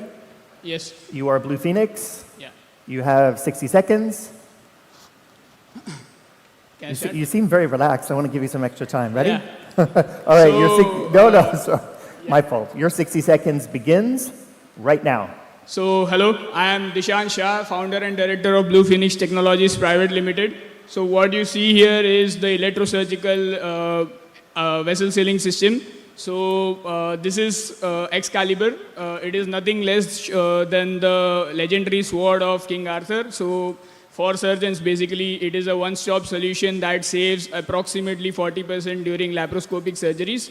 And this is done through our US and Europe patented geometries and coating solutions. We have invested heavily in our ISO certified facility in India, where we manufacture these devices completely indigenously. And we have our own ERP solution as well, specifically for medical devices. What we are looking here is to develop an AI and IoT enabled version of this. And come meet us at booth number B33. And yeah, we are looking to collaborate and for investments in Asian countries. Thank you. Thank you. Right on time. From Blue Phoenix, we now move forward to Surge AI. Invicon Learning Solutions. You've got 60 seconds. No problem. Yeah. Are you ready? Yes. Okay. Your time begins right now. Okay. So picture this. Your best employee is already planning to leave, but what if your system warned you even before their resignation letter date? So we built Surge AI, your AI-powered radar for workforce disruption. So Surge AI uses advanced machine learning and secured federated architecture to analyze your employee behavior and predict the attrition risk even before that happens securely and without invading your privacy. In the last 24 months, we have expanded across India and Europe, reduced the attrition risk by 28%, and saved over $10 million in rehiring costs while clocking $1 million in revenue, all while being lean and bootstrapped. So we don't just track your attrition, we predict it. And in a world where talent is your greatest asset, we protect what matters the most. So although I don't remember my booth number, you'll find a guy with a red turban welcoming you there. So we are open to collaborations. Thank you. Thank you. I think if you want, we can put the booth number on your turban, and it'll make it easier, yeah? Okay. Up next is Moikron in the breakthrough category. Hi, Ryan. Your microphone is live. Sure, yes. Are you ready? Absolutely, yes. And how much time do you get? 60 seconds. That's right, and it begins right now. Hi, everyone. Have you ever wondered how do drug companies or pharmaceutical companies test their drugs that are in development? That's through lab rats, right? Now, is there any alternative to this? Well, I'm here to tell you that. My name is Neeraj, and I run Mucron Technologies. And at Mucron, we are developing something called as an organ-on-a-chip device, which replaces the traditional lab rat testing model. With this technology, we'll be able to be more ethical and moral in our drug development. In addition to that, we also develop equipment such as this, which is an alternative to a heart of a particular animal. We are here to meet system integrators and vendors who can help us expand into the ASEAN region. And please do come and meet me at booth number B30. Thank you. Thank you. You've been a fantastic host. Thanks. Right on time. Good Lives is our next presenter in the breakthrough category. With a brand name like that, big promise, big potential. Let's see if you can deliver. Your 60 seconds begins right now. Yeah. What if one of your sales employee get anxious before a super important demo call and the deals gets lost? Or what if your finance guy messes up your accounts and you left with nothing, no money, right? And this is a sad reality of a workforce today. 80% of our workforce is going through burnout or maybe mental health problems lately. If you're a founder or maybe someone responsible for your growth, that's not something that you want, right? But with Good Lives, this can be changed. With the help of AI and human intervention, we create tailored wellness solution for your employees. With just one click, you can book therapy, maybe you can do meditation exercises and whatnot. Now imagine the same sales employee getting a notification 10 or 15 minutes earlier to the demo call and doing a breathing exercise to calm himself down. That can be a game changer. So I'll leave you with one super important question. Would you like to choose productivity or burnout for your employees? If your answer is productivity, make sure to visit us at booth number 58. Good lives. Thank you. This way. If you can return the microphone to the desk. Wula T is our next presenter. Did you bring something for me? Oh, that's you can have it. That's really kind. I'll drink it after. Yeah, I'm going to keep it. All right, you have... Hello, check. 60 seconds to boil some more water to bring me another cup of tea. And then 60 seconds to do the presentation, which starts right now. Tea. When we say tea, that's the beverage millions of people across the world wake up to every morning, a single cup of tea. Globally, about 40 to 50% of this tea gets consumed through tea bags. And that tea bag, traditionally, on most of the cases, has a secret ingredient which is called plastic.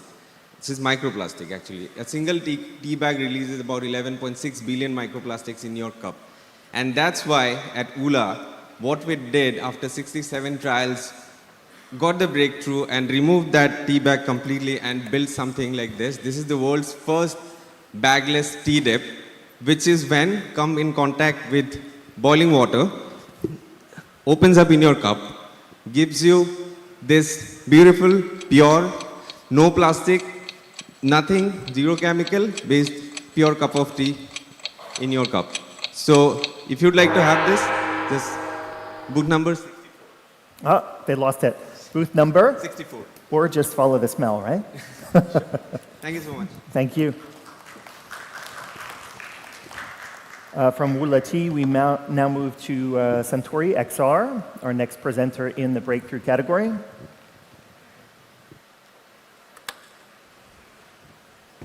Welcome on stage. Hello. Hi. You've got 1 minute, Yes. and it begins right now. Hello. So my name is Punit. I am from Satori XR. So Satori XR, as name defines, extended reality. We use augmented reality and virtual reality technologies for sales, marketing, training, and maintenance use case.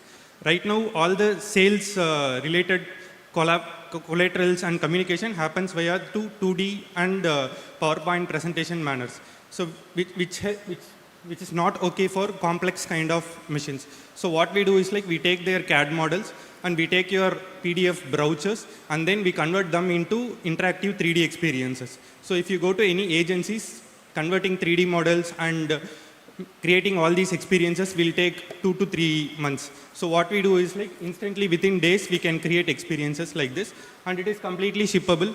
So you can distribute app through different mediums. So this is our solution. Thank you. Thank you. Okay, so you gave us 12 slides, Yeah. and you made it through under time. Unbelievable. Thank you. Congratulations. All right, that was the breakthrough category. We are now moving forward to the vote. All channel partners, take your voting devices out if they're not already in your hands. To do this award, I'd like to ask another distinguished member of the channel community who is with us on stage for a panel discussion. I want to bring her back if she would do the honor. Arifa Tan from iStar. Bu Arifa, if you would join us on stage to do this award. Thank you. Don't forget your voting device. Okay, channel partners, we're going to show you the list of the 8 presenters who are just here on stage. All of them are compelling, all of them are deserving of recognition. but like every category, we have only one piece of plastic, one trophy to give out. So we're going to ask you to choose the one that you think deserves the best breakthrough here at Smart Pitch. You've got your device. Make your selection right now. Press 1 for Aqua Doctor, 2 for Bioscan Research, 3 for Blue Phoenix, 4 for Invocon, 5 for Mutron Technologies, 6 for One Stop Wellness, 7 for Wulati, and 8 for Centauri XR. You see right in front of you here, who's going to win? And Wulati, congratulations. Yeah. You're lucky.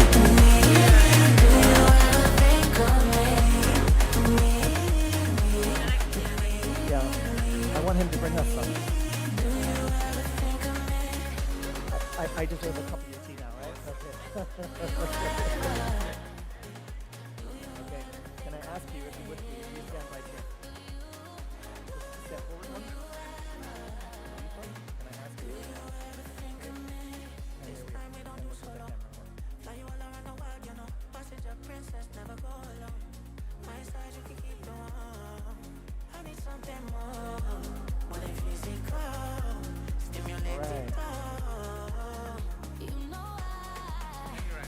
She deserves a cup of tea before I do, but don't forget me.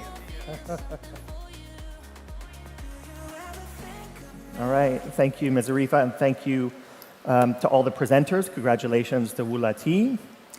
The final category here at the Gate Smart Pitch 60 Seconds is Best Growth Booster. Who do you think will help jumpstart business and opportunities? That's what the category is all about. The presenters here are R-Cube, RootsCart, Sanchi Connect, Terra Aqua, Tridel, Vital Stats, and XIOTZ. If you are not already in this corner of the room, please make your way forward because Wendy will make sure you get the microphone and you're in the proper order. First up, R-Cube Recycling. You'll join us on the stage.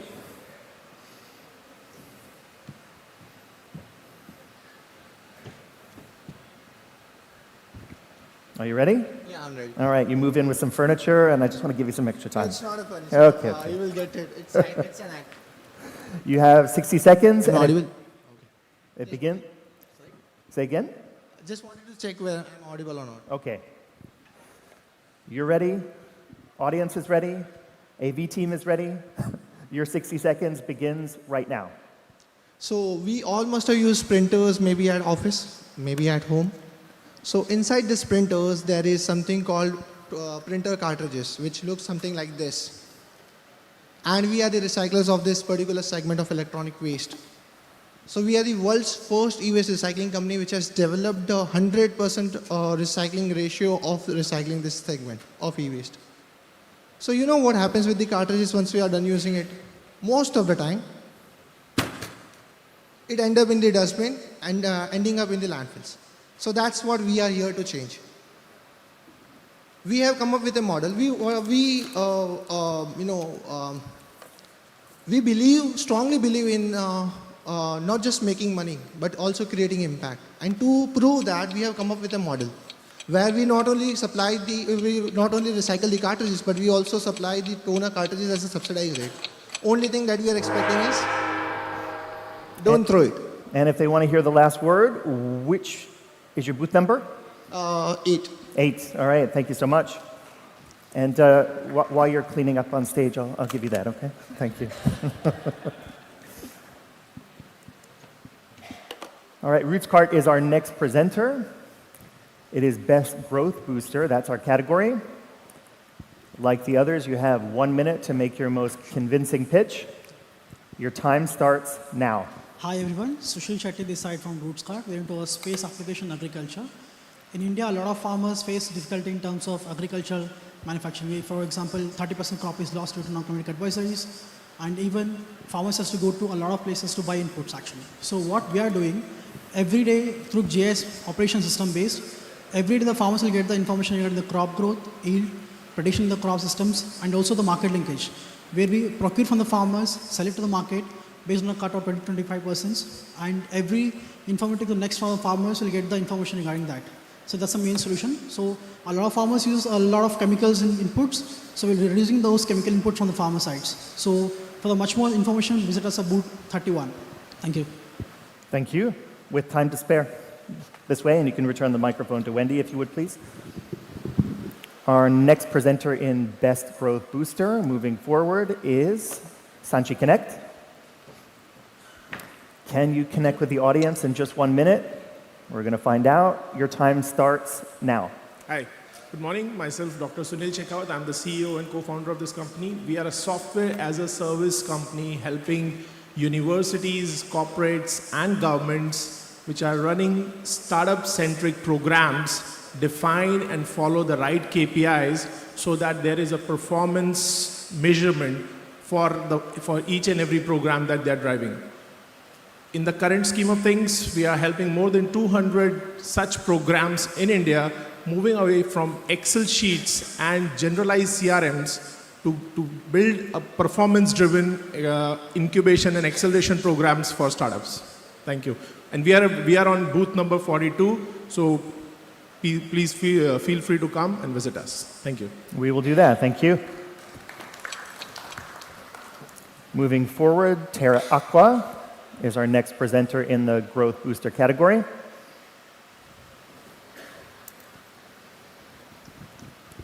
Hello, Chip. Okay, at this point, you know how it works. 1 minute, and your time starts now. Hello, everyone. We are Terra Aqua AV. We are a geospatial intelligence company where we convert remote sensing data derived from satellites and drones into actionable solutions. So, these days, entire Earth is being monitored with the help of satellites at every 10 to 15 days interval. The problem is that there are various satellites, but there's no single platform which takes care of, which ingest all these data sets into single platform. So we have developed a platform called MapGest, where we are taking data from a lot of satellites that are available. So this increases the temporal frequency of the available data sets. And that enables us to monitor the Earth at very frequent interval. Along with that, we also have drone-derived data sets from our own sensors and drones. So this makes us pretty much excellent in terms of deriving a very precise and high-resolution data sets. Now, this platform also gives you to generate futuristic scenarios. We are at booth number 45. Thank you so much. Booth number 45? Yeah. All right, you got it. Thank you so much. From Terra Aqua, we now move to Tridel, our next presenter in the Growth Booster category. Hello. Good morning, everyone. This is Bala here from Tridel Technologies. Okay, this is day 2. You've seen how it works. I have to say go, right? You have strictly 60 seconds. Are you ready? Should I make him wait? Should I turn up the pressure a little bit more? So enthusiastic about your product, you're ready to get started. Your 60 seconds begins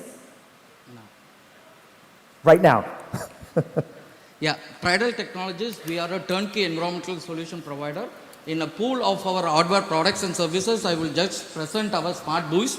Smart buoys are our data buoys to monitor wind, wave, current, tide, water quality, oil spill, pollution, etc. to alerts for tsunami warning, algal blooms, etc. And we are also developing the buoys into floating LiDAR buoys, offshore surveillance buoys, wave energy buoys.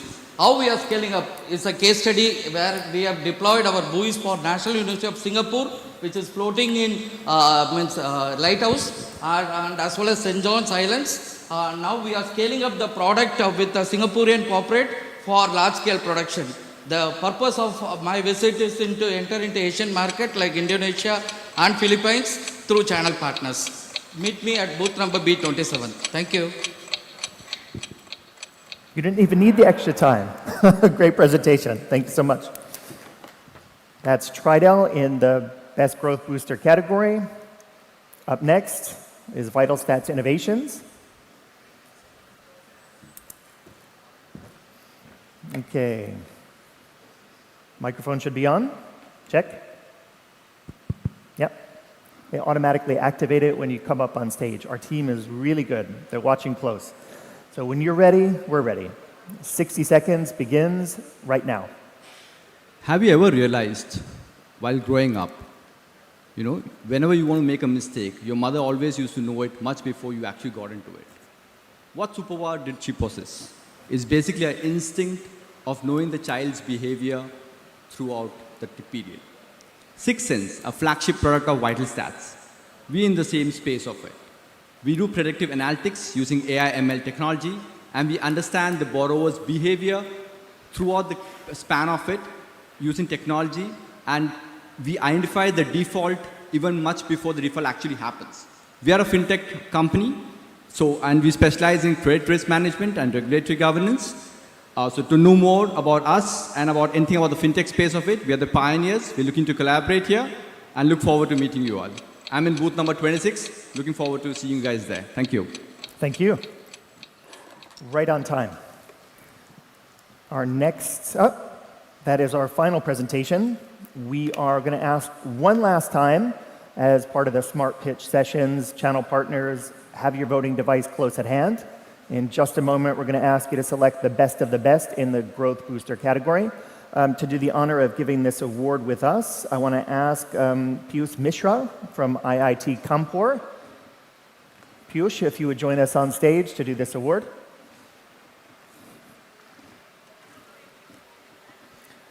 Okay, channel partners, we will give you just 20 seconds to look back on that list and make your selection. Use your voting device right now. Press 1 for R-Cube, 2 for RootScart Agritech, 3 for Sanchi Connect, 4 for Terra Aqua, 5 for Tridel Technologies, and 6 for Vital Stats. You see, 7, 6, 5, just a few seconds remaining. Are you ready? Yep. And the big winner in the Growth Booster category is... Suspense, suspense. They're turning up the pressure on me now. The winner is... Okay, so everyone is waving in the back like this. I assume they need to do it again, or you need extra time. It's a tough one. Yeah, it's a tough one. I got through so many presentations, and then at the very end, okay, all right, we have to vote one more time. That's what the music means. All right, channel partners, do it again. Press 1 for RQ, 2 for RootScart, 3 for Sanchi Connect, 4 for Terra Aqua, 5 for Tridel, and 6 for Vital Stats. It's working correctly this time. Get that vote in right now. Okay. And the winner in Breakthrough is, congratulations to Tridel Technologies.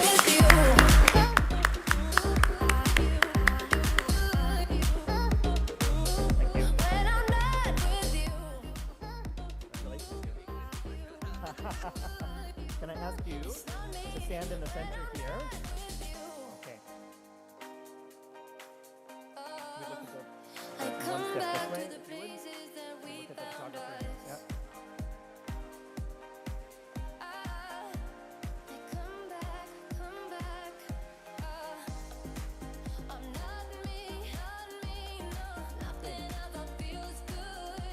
Thank you so much. Okay, that is the conclusion of what is our second session of the Smart Pitch. Still a lot of great products, a lot of great stories out there in the exhibition area, and that's what this afternoon is all about, for you to go speak with them one-on-one, for you to get a first-hand demo, to get a better understanding of the teams and the technology. We are taking a break here now. We're going to move outside for lunch and for those one-on-one meetings. We have a bunch of workshops running concurrently, and then we will come together one more time tonight for the gala dinner. Before I let you go, I just wanted to make a special thanks to everyone who helped make this possible. It looks like a fast-moving session, and it's pretty fun and fast, but it takes a lot of time and effort. So I want to thank Wendy, I want to thank Priyashri, I want to thank Koa with the voting devices, I want to thank Rita with the electronic voting, I want to thank Desi and the killer AV team who really hit their marks. Thank you all very, very much. I want to remind you to return the voting devices. Please check your pockets, check your purses. Every voting device has a serial number, and generally when you came in, they took note of which device went to which person. So we will be calling around if we're looking for extra devices that haven't been returned. One more time, check your pocket, check your purse, and make sure you return as you exit the room. I've been asked, as people leave the room, we have a large delegation of scale-ups from India, and we would like to do, while we can, a group photo, while the majority of them are in the room. So if I can ask all of the scale-ups who joined us from India this year, all of the Indian scale-ups, if you would join me on stage for a photo. If you're not in the photo call, we release you from the room. Enjoy your afternoon. If there is anything we can do to support you, don't hesitate to talk to any of the gate staff and make yourself known at the help desk. One more time, enjoy your day, and thanks so much. All right, everybody, come on up for a great photo.